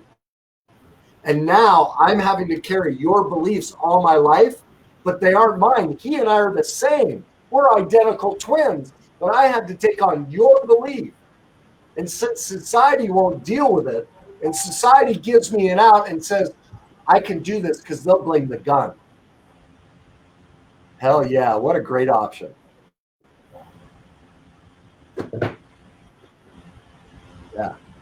You can't run away from it. It's astounding. What's that? Go ahead. Like the delay, we no, keep. Yeah, it's astounding when you think about what we just discussed and bring it to the parenting aspect like that, because even when I speak to my mother about some of this stuff, I can tell that at least 80% of the time there's an attitude of, oh, why do we need to go there? You know, why can't we just, you know, kumbaya, talk about kumbaya, right? Talk about fun stuff, you know, have a glass of wine and, you know, all that stuff. But it's funny though, because I could be guilty of trying to bring this up too many times, but there's a reason for it. That's my realization for it. I'm like, you know, there's a reason for it. And it's, you know, I'm in my early 30s and I'm like, you know, it's been more than 3 decades of trying to bring this up.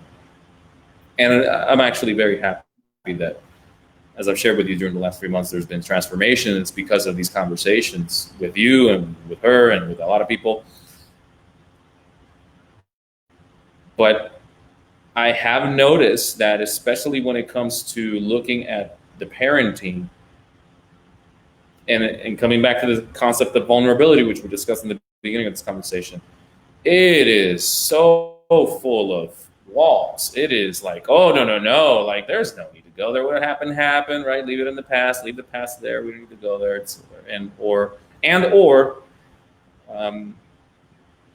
what's the use? Like, it is what it is. You know, I did the best I could. Like, yes, and I get it. You know, all parents do the best they can. I'll do the best you can. You do the best you can. But this is the part that most fascinates me about the breakthroughs that I've had lately, thanks to what you're talking about. It's how it stays with you. It's not something that takes care of itself unless you address it. It stays with you and it acts upon you. And that's scientific fact. That's not my opinion. That's what shocked me about when I, started discovering all this, is it's right there in all the literature. Why isn't Tony, Grant, why aren't all these great people? And they're brilliant people, and they've helped billions of people. And I stole a lot of their stuff. I don't know if stole's the right word, but by reading their stuff and doing their things, it was a rung on the ladder for me to take it to the next level and discover what I did. I did it on the backs of them, but why aren't they going there? And again, that's the question I hope one day to ask them. Why haven't you ever tackled this? Like, did you just not research it, or did you not want to do it, or what's the answer? I don't know. But it's so painfully obvious that you cannot get there without this. And our brain and body will not release it until we make the choice to release it and do the work. Otherwise, we are doomed to repeat it. And what do they say? I think it's the ego. Well, it's the that's ego denial. more than... Yeah, denial. The shame and denial portions of the cycle, they're life-changing. They're the secret sauce. But they're the most difficult pieces to address for people, because you have to admit to yourself, I'm not who I think I am. Yep. Think of that. Like, literally, what my book and what my program teaches is, oh no, you're not who you think you are. Well, not many people are going to sign up for that. Like, they don't realize, what? I know who I am. And in 2 seconds, I go bing, bing, bing. And then what happens? Denial. No. I mean, it happened with you, right? It happens with everyone. Until if you keep you're mad at it. You're gonna be mad what at did it. You say to me? It was a couple months ago when the breakthrough started to happen. Your exact words, you know what, Kenny? Is you start. I don't want you to be right. Well, but you said to me, it feels kind of insulting. Remember that? Well, when I started having realizations, it feels insulting, to yourself. But it's because I started realizing, oh, this is the social mask that I've been wearing with these people, and I don't like it. So now... Go ahead. Well, when you take it off, it's like, that's what feels insulting, because it's... that's where the shame comes in. Like, wow, really, I did that? That's, part of what you feel. I think all of us feel that when we talk about oh, wow, I can't believe I used to blah, blah, blah 5 years ago, or behave that way, or look that way, or dress that way, right?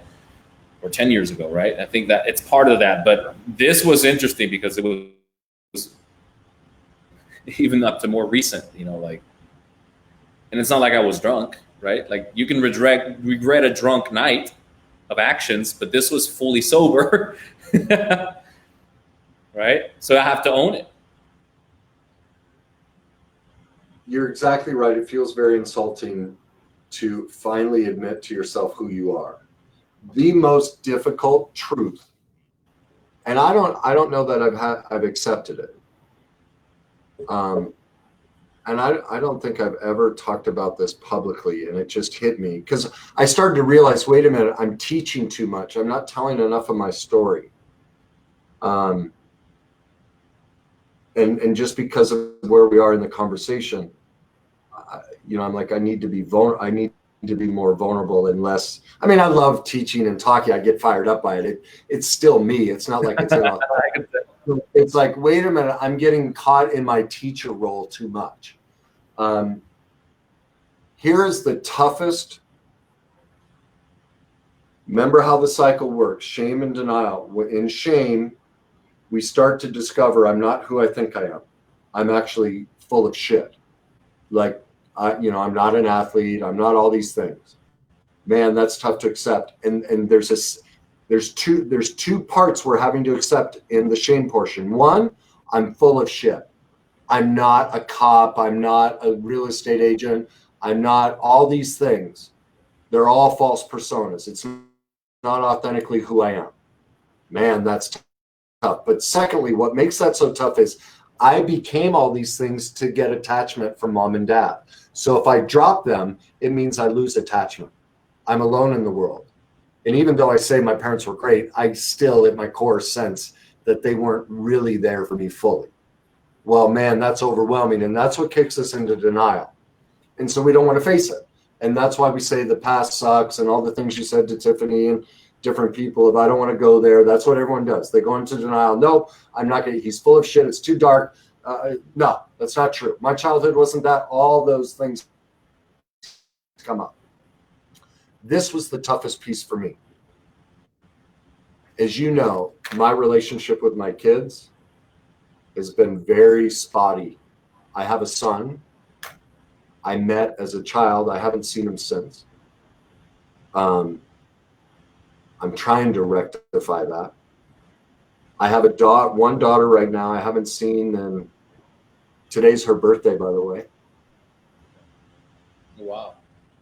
Yeah, I realized it this morning. I'm like, wow, we're doing this on her birthday. And I haven't talked to her. Yeah. I don't know if it's a year and a half, maybe 2 years now. And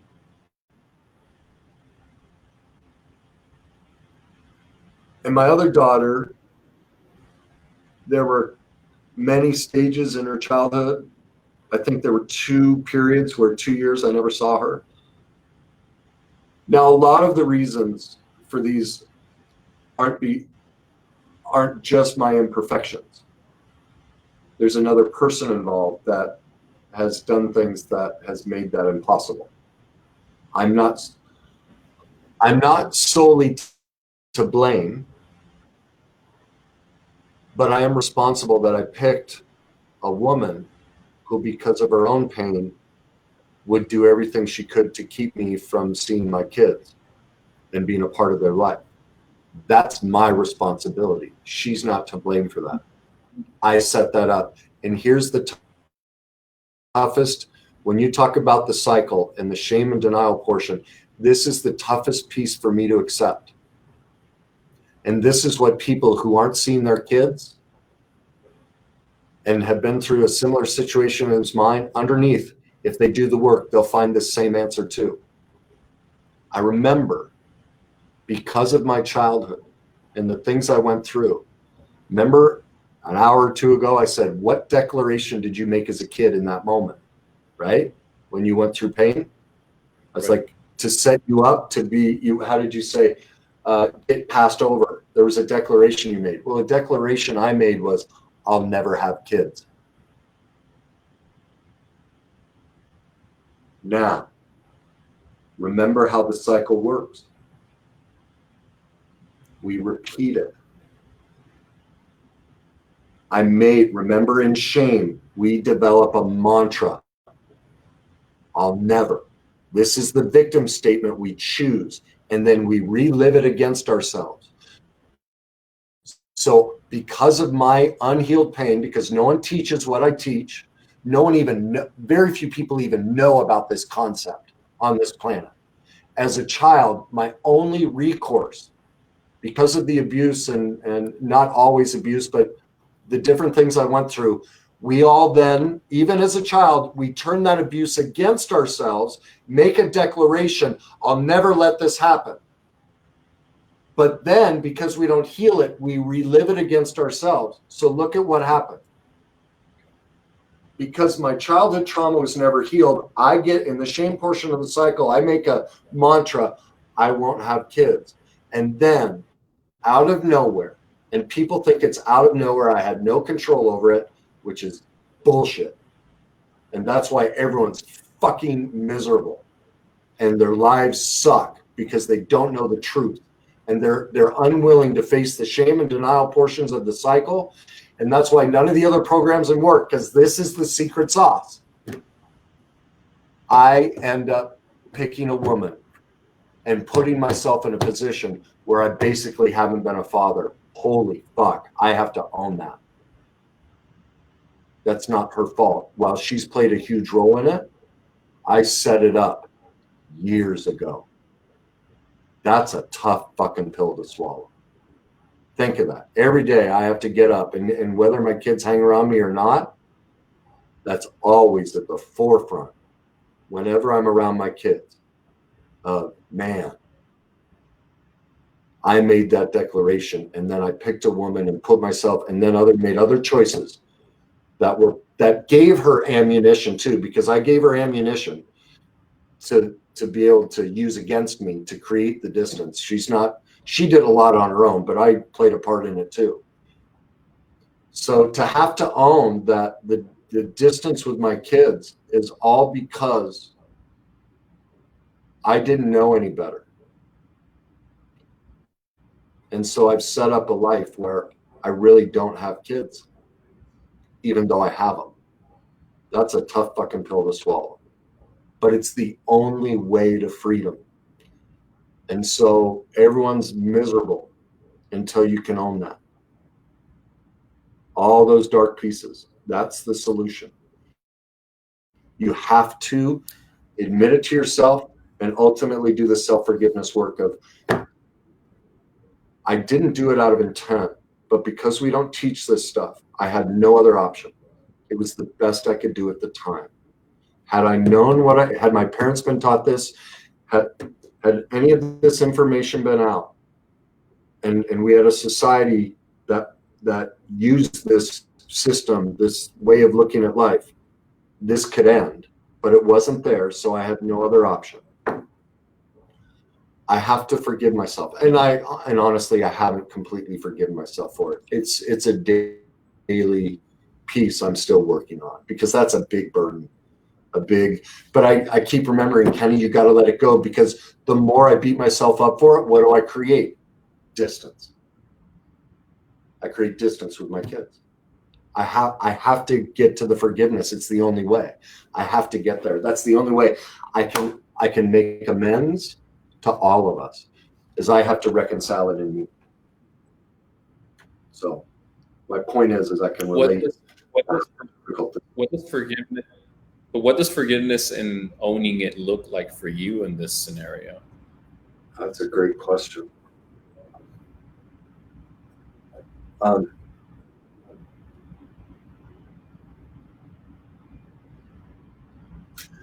Owning it for me is what I just did, because I don't know that my one daughter might watch this, so it might be the first time she hears it.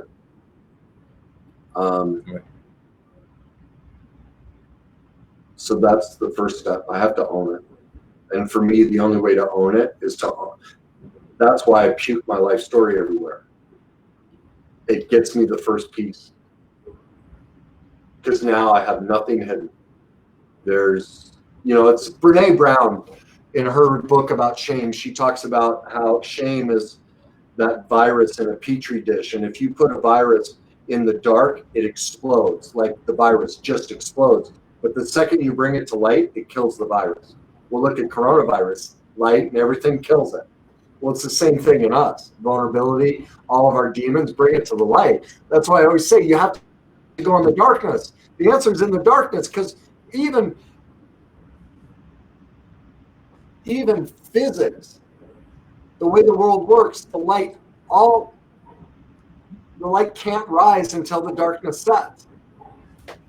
And so that's the first piece, is I have to be willing to share it with you and with anyone and at any time.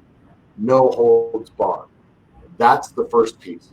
And so if I can get it out, and then this is the forgiveness piece. In that moment, the shame that comes up, that feeling, that trauma, which isn't my trauma. That's what was taught to me as a child. So I get to feel it in my body, because we store all trauma in our body. I get to re-experience and realize, wait a minute, This feeling is actually my father's secrets and my mother's secrets that I was raised with. It's not mine. But since it got planted into me, and because they couldn't teach me because no one knew this, I did the best I could. Then I can go, wait, mom and dad, this is your pain. I won't carry it for you. That's why in the book, I had that conversation with my dad before he died. I gave it back to him. I went, Dad, I'm done. I'm done carrying your pain. And so that's the process, is I can let it go. Well, if I no longer have their pain inside of me, let me ask you something. You don't have to tell me about it, but feel something painful in your body. Think of a situation that was painful, and I'll teach you what it feels like. Spend a second and tell me when you're feeling it. Mm-hmm. Yeah, the first thing you feel like this part of your chest starts sinking. Okay. Everyone stores their trauma differently. For you, it's here. Okay. Now, let me ask you. If you were never to have that thought or feeling again in your chest, imagine it could never be possible to feel that or think whatever thoughts are associated with it again. If it was gone, what would be left over? What would you feel then? Imagine it gone. What's left over? Well, you feel light. You feel... Yes. Peace, freedom, light. That's your greatness. That's what we all come into the world with. That's you. That trauma is what's been dumped into you. And from that place, can you forgive yourself? That lightness? Right? Of course you could. Yep. Because you're like, I'm okay. Yep. I'm fine. There you go. That's the process. That's the process. Yet we have a society that says, oh no, don't make me look at that. Don't make me let this go. Why? And that's because it keeps us connected to our parents. And I also have to admit that I'm full of shit. And I'm a total scam artist. And like I had to admit that my first wife, her abusing me, the day it happened the first time and I didn't leave, I gave her permission. Every single moment after that, I'm the instigator. I'm responsible.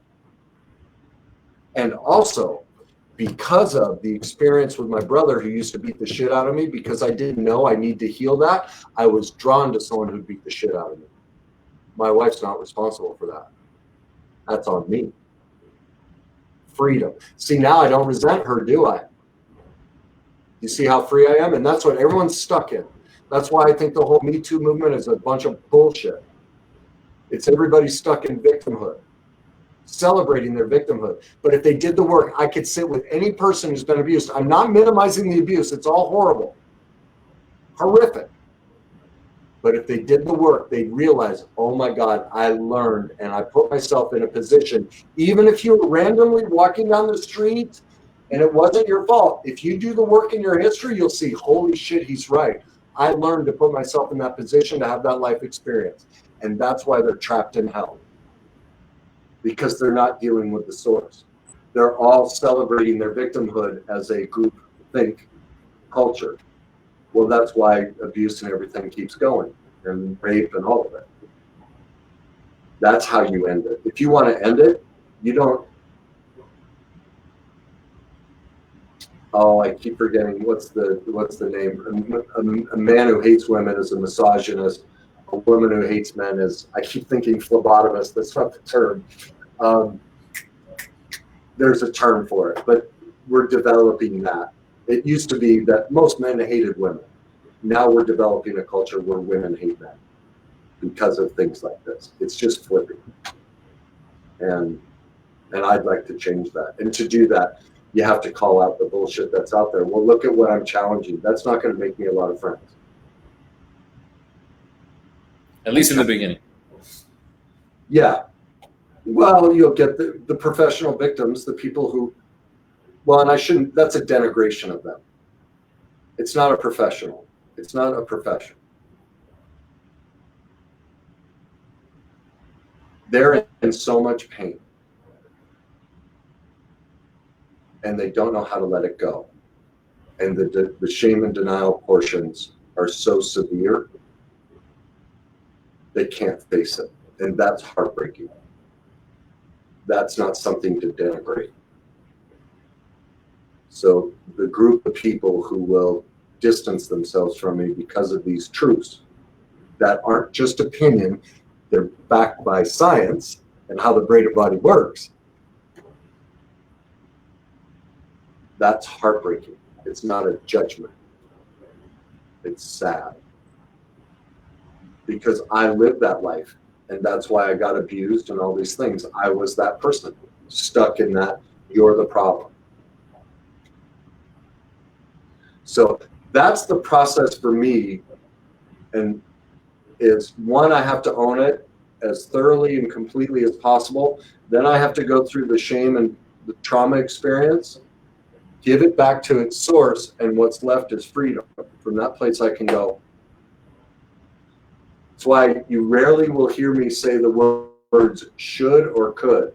Those are shame statements. I should have known better. I could have done this. No, I couldn't. I did the best I could. I would have, had I known what I know now, I would have liked to. I'm not even guaranteeing that I would do it. I just would have liked to have tried to do something different. But even if I didn't, I did the best I could in the moment.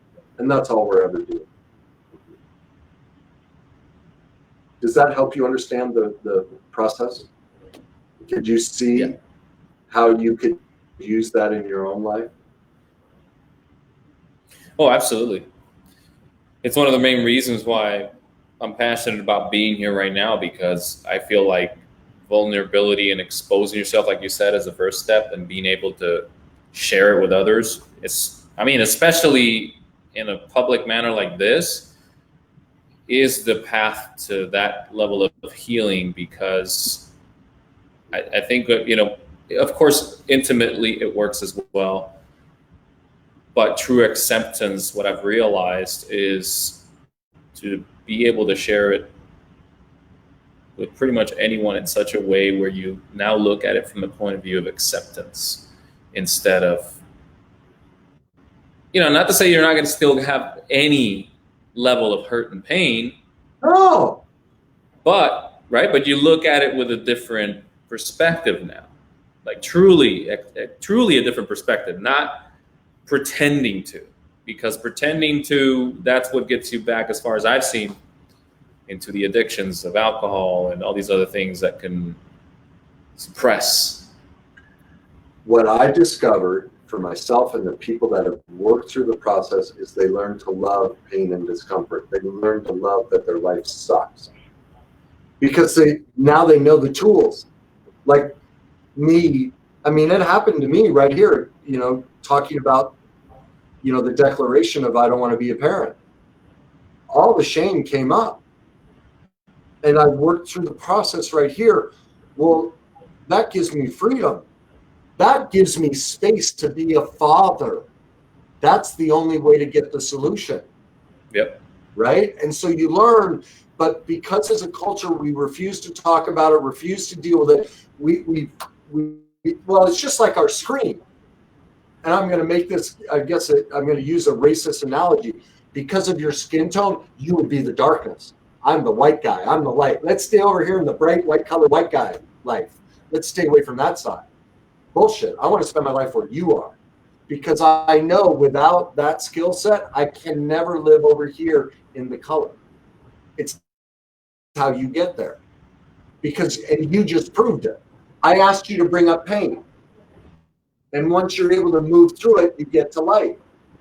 It's the only way. And so what you learn is the tools to navigate that. And so whenever a painful moment happens, you can instantly move to light and more growth. It's the suppression of that shuts us down. But you have to develop, as I learned, you have to develop the skill to move through pain.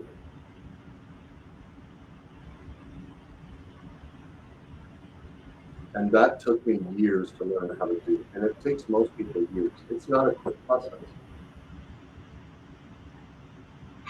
what would you say for you compared to when we met? What was the process like then? What's it like now when imperfect things show up in your life? And vulnerability, like, you know what I mean? The changes.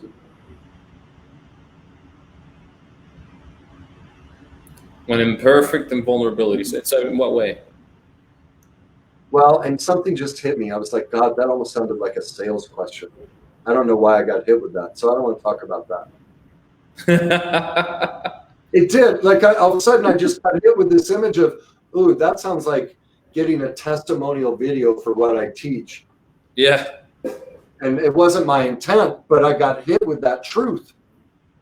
And I'm like, oh, yeah, let's not go there. That sounds like a setup question. See, there's a perfect example.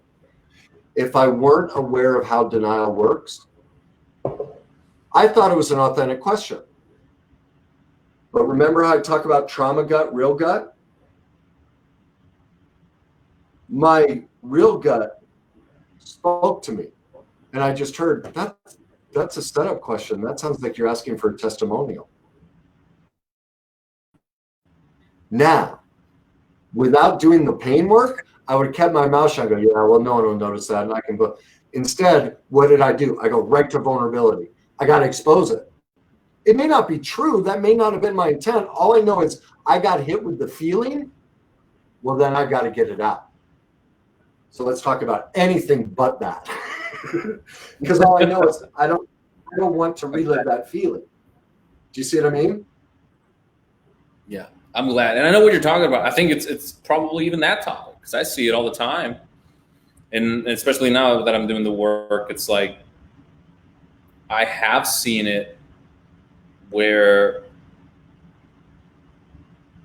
people will sometimes be aware. Like, for example, my mother was sharing about a situation she had with a colleague, and she's doing network marketing now, even though she has her regular job, but does network marketing now. And the person who recruited her basically ended up placing somebody that my mother and my aunt reached out to under her, completely removed from my mother and my aunt. So basically, to her, it was like an unethical move. And my mother was like, you know, she was telling me she should have corrected it the same day. She should have called me and said, hey, I'm going to do the right thing. I'm going to place this person under you and her because obviously you got in contact with them and she's in your chain, right? That's how it works. And so what I saw there was this breach of trust, first of all, but how in many ways I'm also thinking about how did my mother set that relationship up? That's what I was thinking about. Because here's the deal. I see what happened to you right now happened to her, where it's like, for example, that girl could have rectified what she did to my mom, right? And she didn't. And I think there's some denial there for sure. Like she ignored my mother for 2 days. It was that type of behavior, right? Like where all of a sudden somebody goes MIA and you're like, okay, I guess it's clear, right? What's happening now? But I thought we were friends, right? That type of stuff. But at the same time, and you know, when I saw my mother expressing this to me as if she was the victim, that's the thought that I'm having now. It's like, oh, wait a second, how did she enable that now? And so, I don't know if you know your mom's history. What were the judgmental words she used? You said one of them, but do you remember the other judgmental words your mother said about this woman? One of them was unethical. What other terms did she say?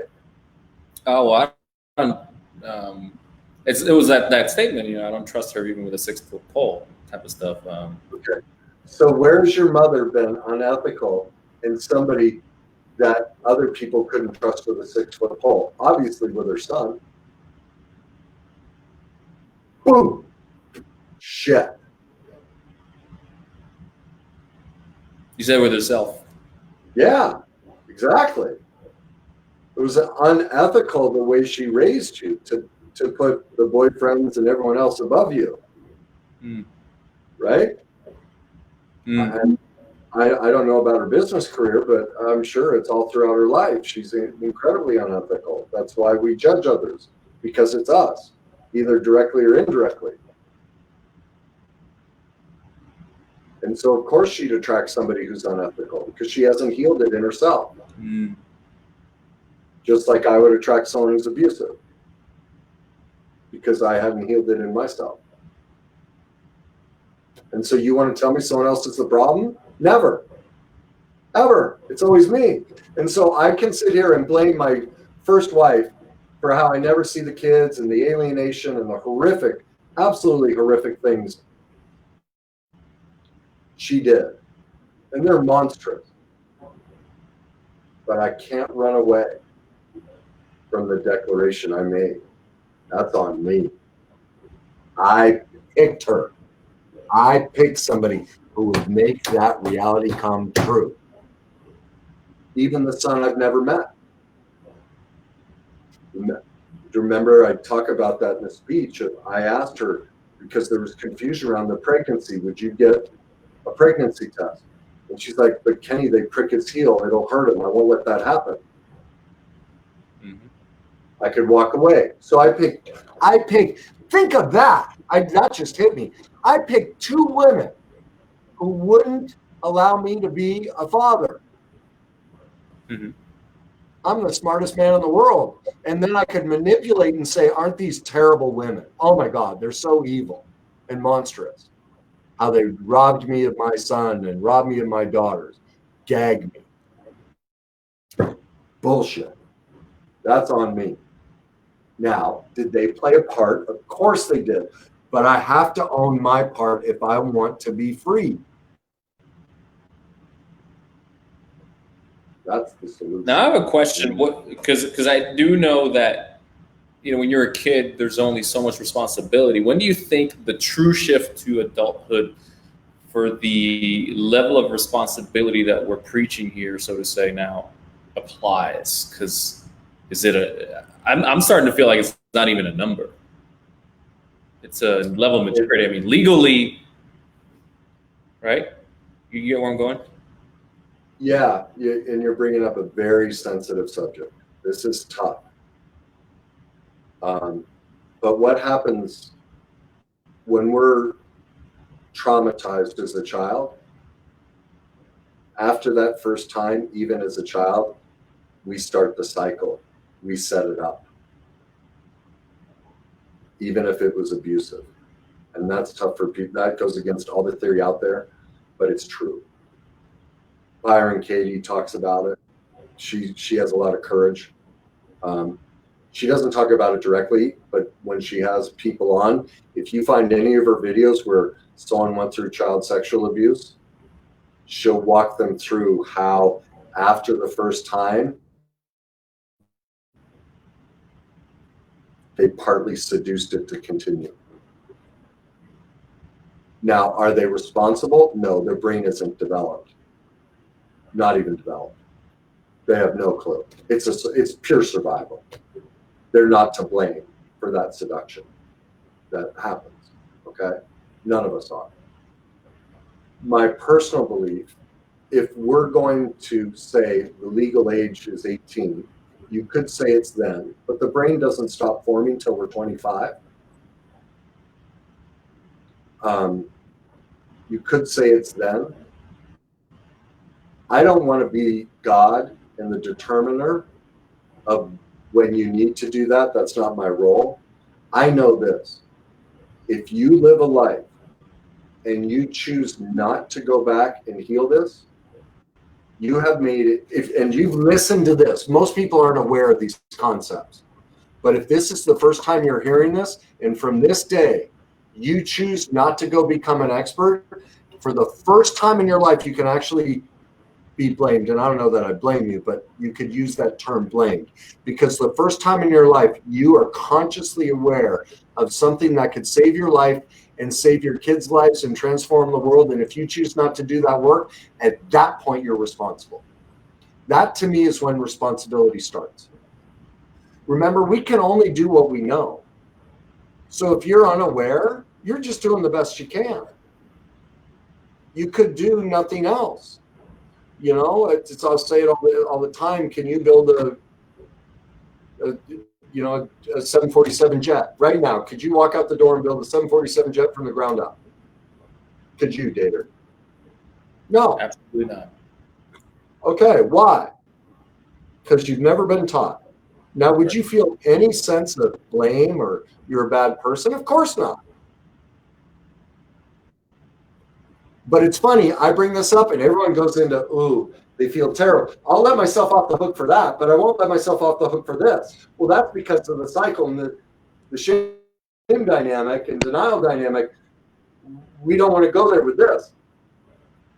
So my point to answer your question is, when you become aware of it for the first time, that's when you're responsible. If you choose not to become an expert in parenting, even if your kids are 40 years old, because you're still parenting. You're parenting till the day you die. If you choose not to heal your stuff, if you choose not to become an expert in relation, all these dynamics, you are consciously making a choice to stay stuck in the cycle, relive your trauma against yourself, and pass it on to the next generation. If you can live with that, fine. Maybe you can process that out and get to forgiveness. I couldn't do it. If whoever the collective you is, can do that, well then, great. You have a skill set. Write that frickin' book. I'd like to know how to do that. I've never seen it done, but it may be possible. So that's your answer. Once you become aware, if you choose not to, then you are consciously making a choice to destroy yourself and everyone you come in contact with the rest of your life. That's your responsibility, not mine. And I'm not God or a judge, but that's the reality, and you get to decide what you want to do with that. So that can be any age. Yeah, I see that. See, because look, that's how the forgiveness piece can come. Is I did the best I could with what I knew at the time. As I know better, I can do better. I can't be expected to build a 747, which is a relationship, being a parent, all these different things when no one's taught me.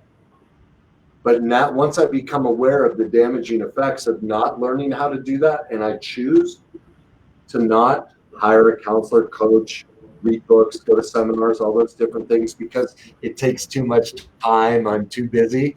I don't have the money. As you drink your Starbucks and drive your fancy car, even if you live in a piece of shit home, you make sure you got those. And you're making a choice to make reliving the pain and passing it on a priority in your life. Okay. I don't know if that's good or bad. Just own it.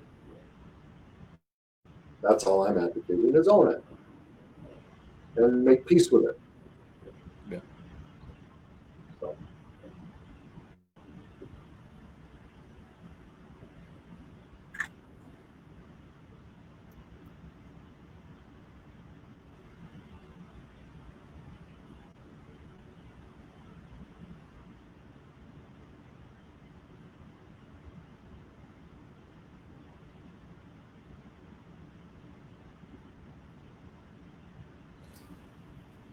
Yeah, I think as always, our conversations go to those levels. For me, it's where I like to live. It's the best truth I'm capable of today. As I know better, I'll do better. As I always say, I hope I wake up. I'm sure tomorrow, if I watch excerpts of this, I'll go, oh my. But it was the best I could do. It was, because I started having those realizations of, oh my God, I'm teaching. I'm not really telling my story. Should I be teaching?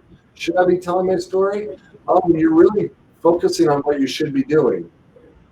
Well, I don't know. This is just where it is today. I guess it's a teaching day. Maybe that's okay. But I'm sure I'll see imperfections if I even choose to watch it. But I love seeing that, because what does that get me? The more denial, the more imperfections I can see and face, the more self-esteem I get. Because if I can accept it, and then ultimately the life I want to live, the woman I want to spend time with, she'll walk right in front of me because I'm living in that. So I will attract and be attracted to someone like that. Right? That's the solution.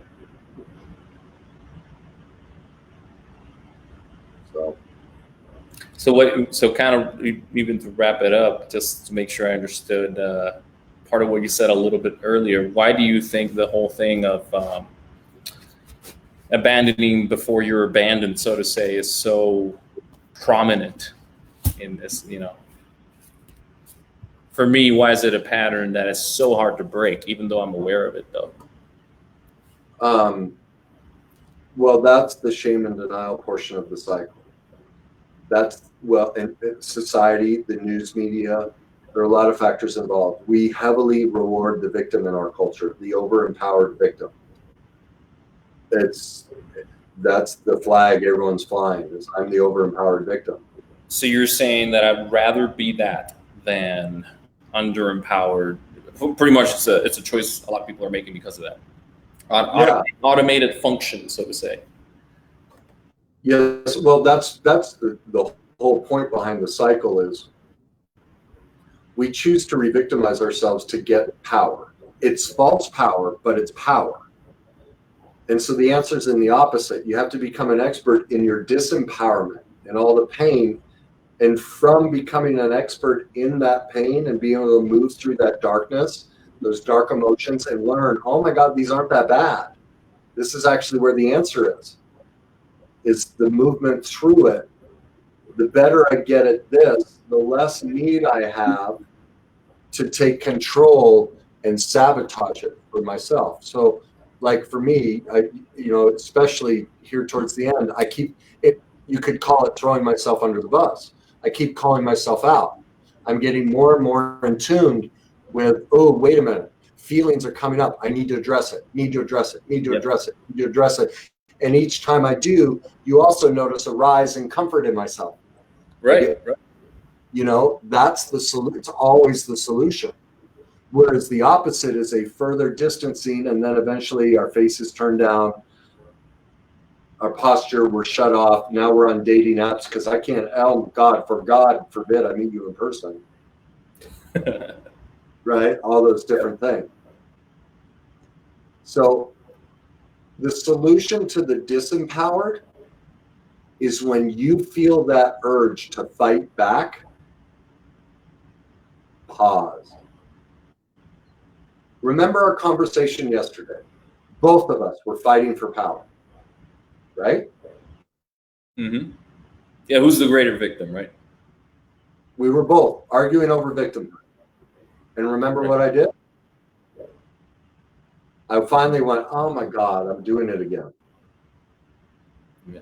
And the second I did that and I said, oh, this is all bullshit. I'm so full of shit. And you were like, what? I'm really confused now. But remember what happened in the argument.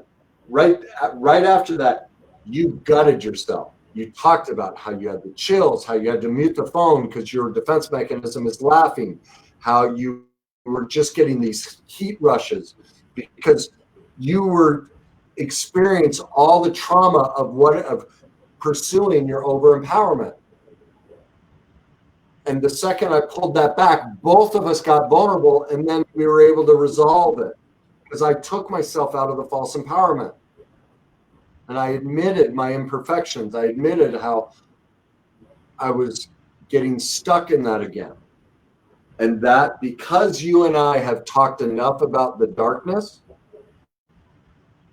and you were able to admit, man, I just don't know, that really, I feel a sense of loss of trust. Well, what do most people do when they're overempowered? The last fucking thing they're going to tell you is that they don't trust you. The wall gets bigger, right? Mm. Isn't that the solution for the overempowered person? They shut down and pull away more.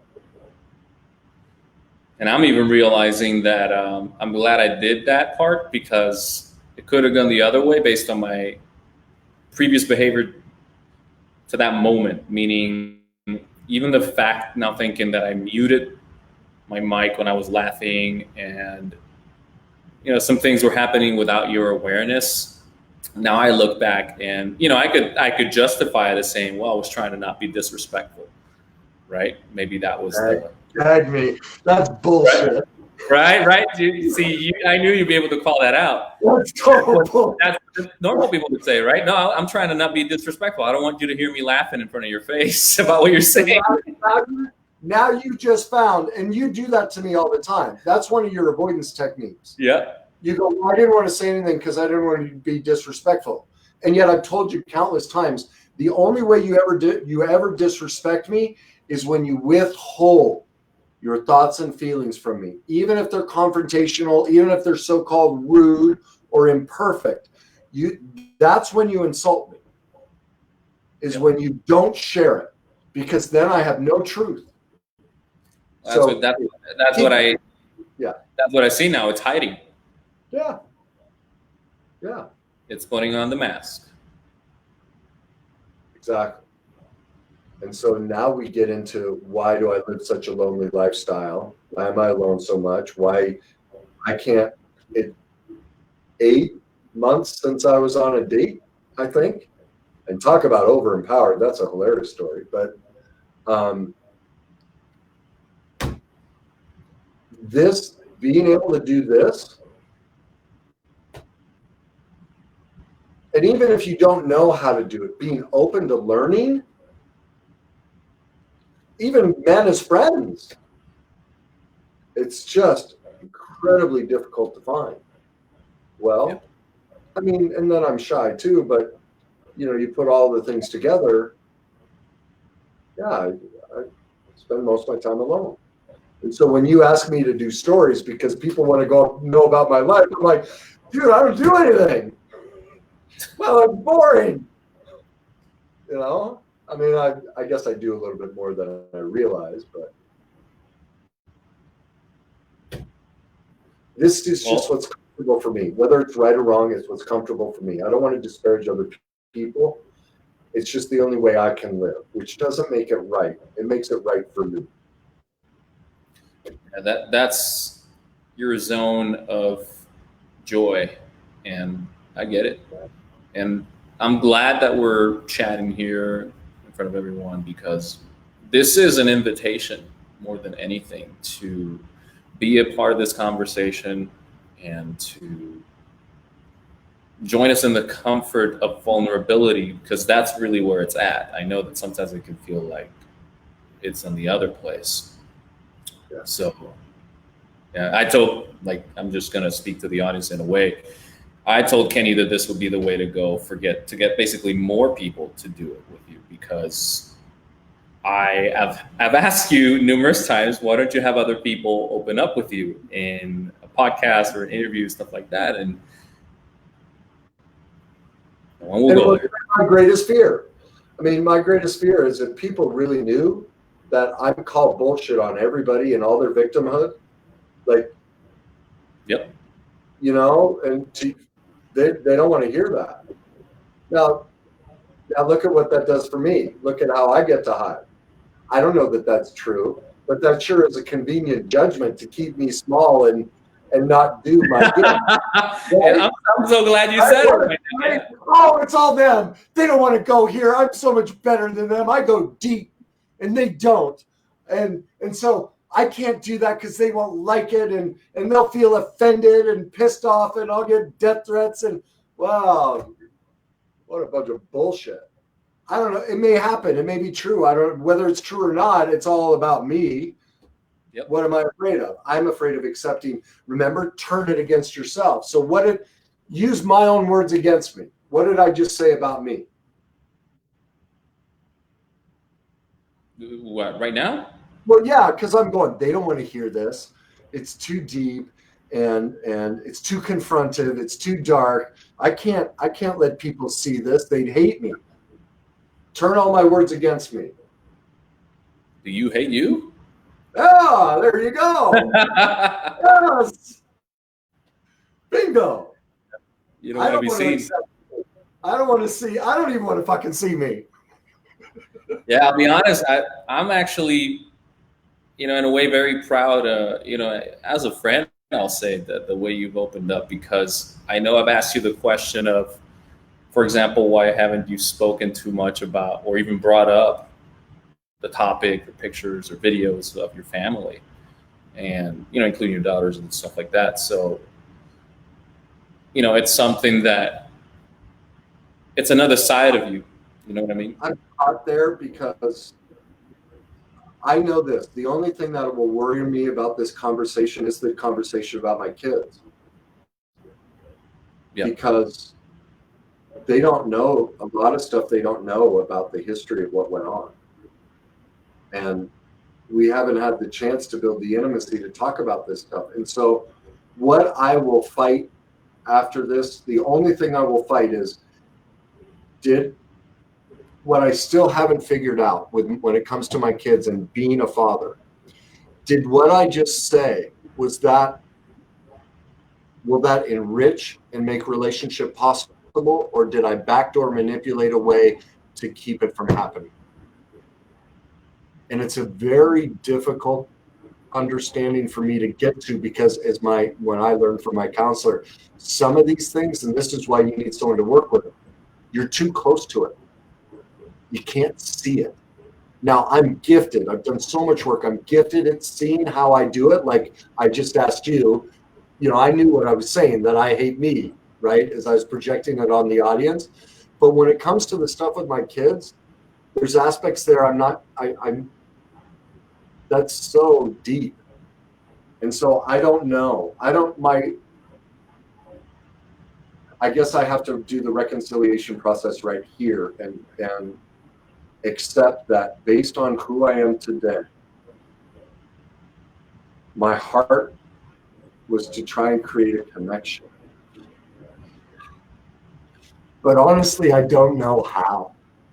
I don't. My dad didn't do it with me. My mom didn't. I don't know how to be a parent. I'm an expert at teaching it, but I don't know how to do it. And that's really difficult, because when I get around my kids, my dad's feeling comes up. I can feel my dad not wanting us around. And I have that same feeling. I can be with my kids having a blast and then just be attacked by, God, I've got to get out of here. And the shame attached to that. And so that's the confusion I have, is I don't know. I don't know how to be a fucking parent to my kids. Yeah, I know, like I teach it, but the feeling, remember, it's about the feeling. It's not cognition. It's the feeling. I haven't been able to put myself 100% in the place of reconciling the trauma that my dad's and mom's feelings don't come into me and create a barrier between my connection with my kids. That's the piece I don't know how to be a parent, is how do I completely exercise that demon of my parents' inability to connect with me. I still go there with my kids.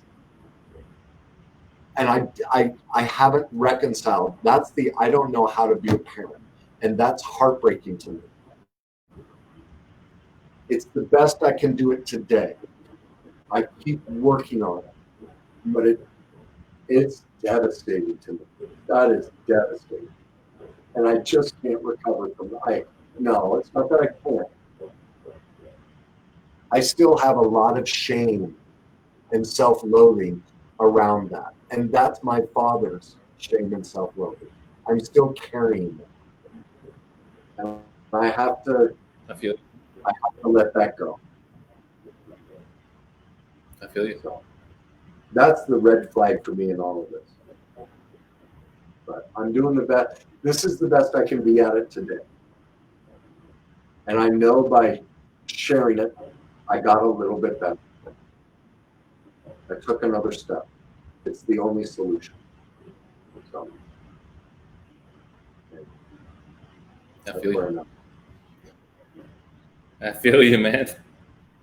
I'll be honest. This thing, in the beginning of this call, I felt a bit of what you were saying you felt, because I think you feel it too. It's when you have that, there's a certain energy that comes from you when you're like, all right angle, right tone, right everything, right? And it is because of these things, right? Like the ones that you just shared that were like, am I gonna, in the back of your head, you go, am I gonna have to go there? And for me,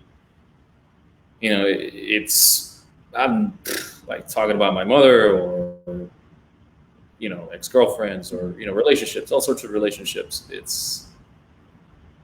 It's never been something, like I said, the one that I thought was the one, she was ready for it and I always ran away. And it's never been something that until just a couple months ago, literally, I had been aware of and comfortable with and even taken the action to, okay, we have to go there, stay there. And sometimes I've noticed I go there and then I quickly want to just hop away. Like, okay, I was there, right? And I can get away for a few weeks. Yeah.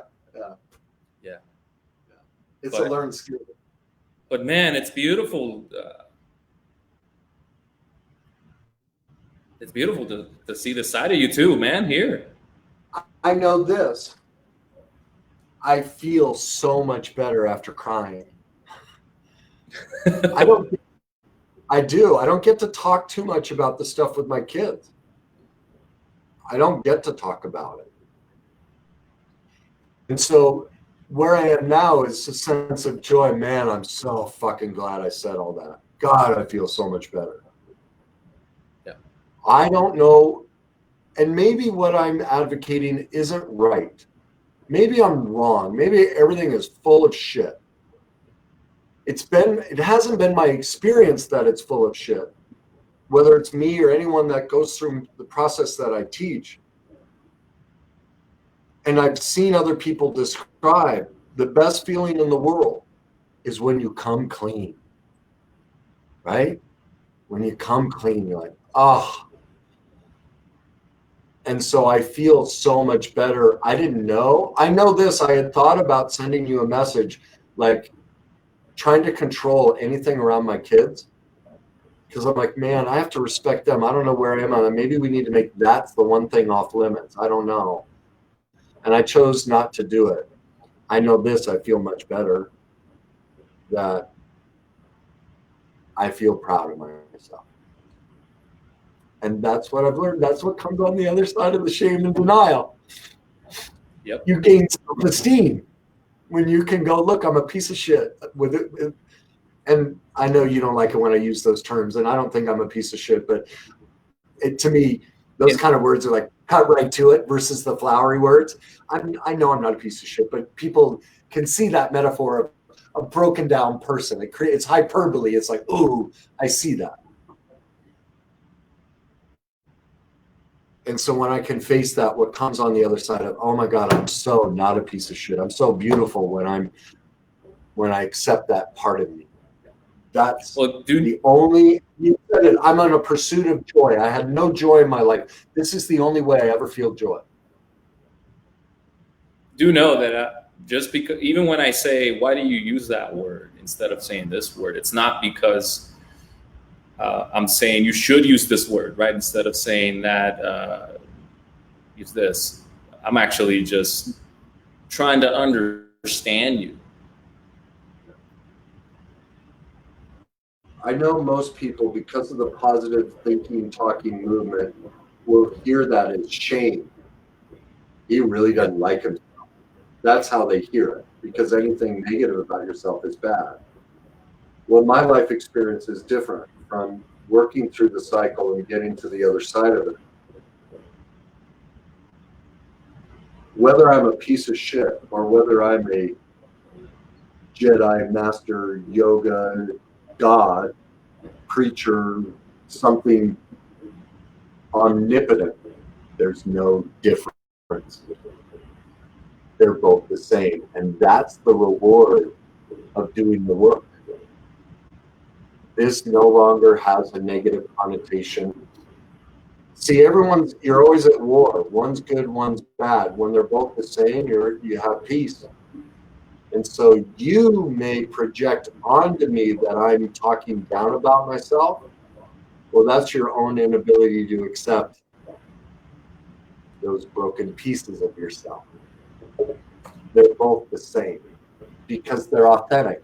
They encapsulate all of me, and they encapsulate all of us. At times we're pieces of shit, and at times we're pure golden light. They're equal. There's no separation. But most people can't see that. They're trying to avoid this. They want to stay up here, and they're trying to avoid this. Yet the answer is in making peace with this, and then they become equal. That I can see how that can be confused, and at a deeper level, I think what you're saying is that we assign a meaning, we put a label on something, so whether it goes one way or the other, it doesn't really matter. It's how you decide to see it as in the moment. Right? And if I say, oh, Kenny, you're so negative with your wording, that's not about you, that's about me, because that's my label for it based on what I'm going through, my perspective, and all those things. That's why I say people don't get it. We're always talking about ourselves. We think when we go on a date, we're trying to find out about the other person. We're not. We're just gutting ourselves, going, look how broken I am. And people think they're walled off, but a simple question. We've had those discussions. You come back and tell me things. You know what? I actually just in my head said, really? I was like, now I was just thinking about the last time I was asking questions at a date. Or even something that may not be a date, right? No. Yeah. You go, I don't know, you stand in line at the grocery store and someone makes a comment. Can you believe A, B, C, and D? Boom. You just told me your childhood trauma history, because I know based on that judgment where it came from. And so you just exposed to me your brokenness. Yep. We're constantly screaming at people to please hear my brokenness, help me with it. And that's, to me, when I discovered all this, I was like, oh my God, it's the answer. Because if people knew this, they'd know that almost every word out of somebody's mouth, they're screaming their pain. But no one's taught us this new way of listening and things, so we miss it. And so, like, to me, when I hear people talk, all I hear is vulnerability, even in a simple comment. It's all right there. I'm trying to remember an example.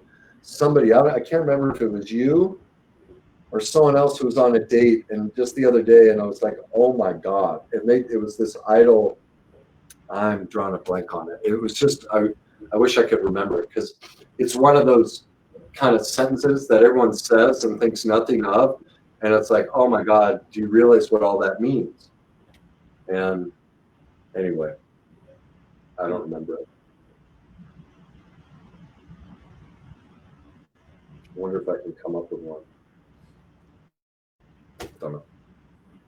I guess I'm not supposed to talk about it. That's all good. I think I'm running out of steam, man. At this point, yeah. It's with Zoom. It's Zoom, right? Like, or whatever this is.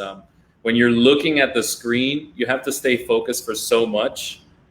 It's not the same as a phone call, where in a phone call you can be walking around, looking at other stuff, right? Yeah, this city wears me out. And there's this is a disconnect. This whole coronavirus is a real epidemic because we're already struggling with vulnerability, and this is a massive wall. You think we're connecting, but if we had this conversation in person, it'd be 100 times more valuable, because there's a transference that cannot come through in this form. Seriously, but it's a real epidemic. You're gonna see if everyone thinks this virus is trouble. It's not the virus. It's the emotional well-being that's blowing up. And if this continues another 2, 3, 6 months, my God, wait till you see the true explosion of the emotional brokenness in our world. We're seeing it already, but it's just gonna escalate. Oh yeah, it's gonna. And no one's gonna talk about it. They're going to make it about the virus. Oh, well, that's the funny thing. I mean, the suicide rates are way beyond any virus rates and, death from corona. So I know exactly what you're talking about. And I've lived this lifestyle. You know that I've lived this lifestyle. I've run a digital business for quite a while, and this isolation is not new to me. And even then, meaning I do phone calls like this all the time. But now when you're restricted, it's like some people joke, hey, I want to be isolated on my own terms, not forced, right? Now it's like, oh my gosh, like you start craving connection like it was almost like it was a drug and you're in that withdrawal. Yeah, I know it's been a struggle for me, and I'm an expert in flipping it around. But it's a need. It's not a want. Human contact is a need. Physical, intellectual, spiritual, emotional intimacy is a need. And it's been difficult for me. I've had some tough days, Yeah. and that's okay. Tough days are fine. But it's leading us to something very good. I know that. As you said, the answer's in the. We're on the verge of an absolute gift for a global problem. Do you realize how impactful? Remember, the light always comes after the darkness. If we choose it, we are sitting on the greatest gift in the world. Because when shit gets bad, it means it's really good. The question is, are people going to go back to the victimhood or look for the gift? If we choose to look for the gift, unbelievable. That's why I love my life going to shit, because it's always how the gift comes. So, Boom. how we ended. Why don't we call it a day? I know. Yep. I still got to answer all these. You're free for the day. I moved the screen so I couldn't see any comments. I don't even know what time it is. I wanted. Oh my God! It's been 3 hours. I covered the time. I didn't want to. I wanted to be present. Oh, I'm glad. I wasn't even looking at it either. I know I'm gonna have hours of responses. My phone, I keep some. Bzz, bzz, bzz. Well, I know you work. I have a long day in front of me responding to people. So I hear you. I hear you. Thank you for this. No, thank you. Honestly, thank you for your friendship. Thank you for being you. Best I can be at it today. So I appreciate it. Yeah, and I appreciate. The only way I could ever get my message out is if somebody was willing to go where I go and learn what I talk about. And it's not easy. And it takes guts. Yeah. And so I'm forever indebted, because the only reason I'm reaching whatever level of people I'm reaching right now is because you went there. So thank you for that. And I want everyone else to know, if you want to thank me, you're only seeing me because of him. Because I've been out there for years. I have. And I'm not saying anything different.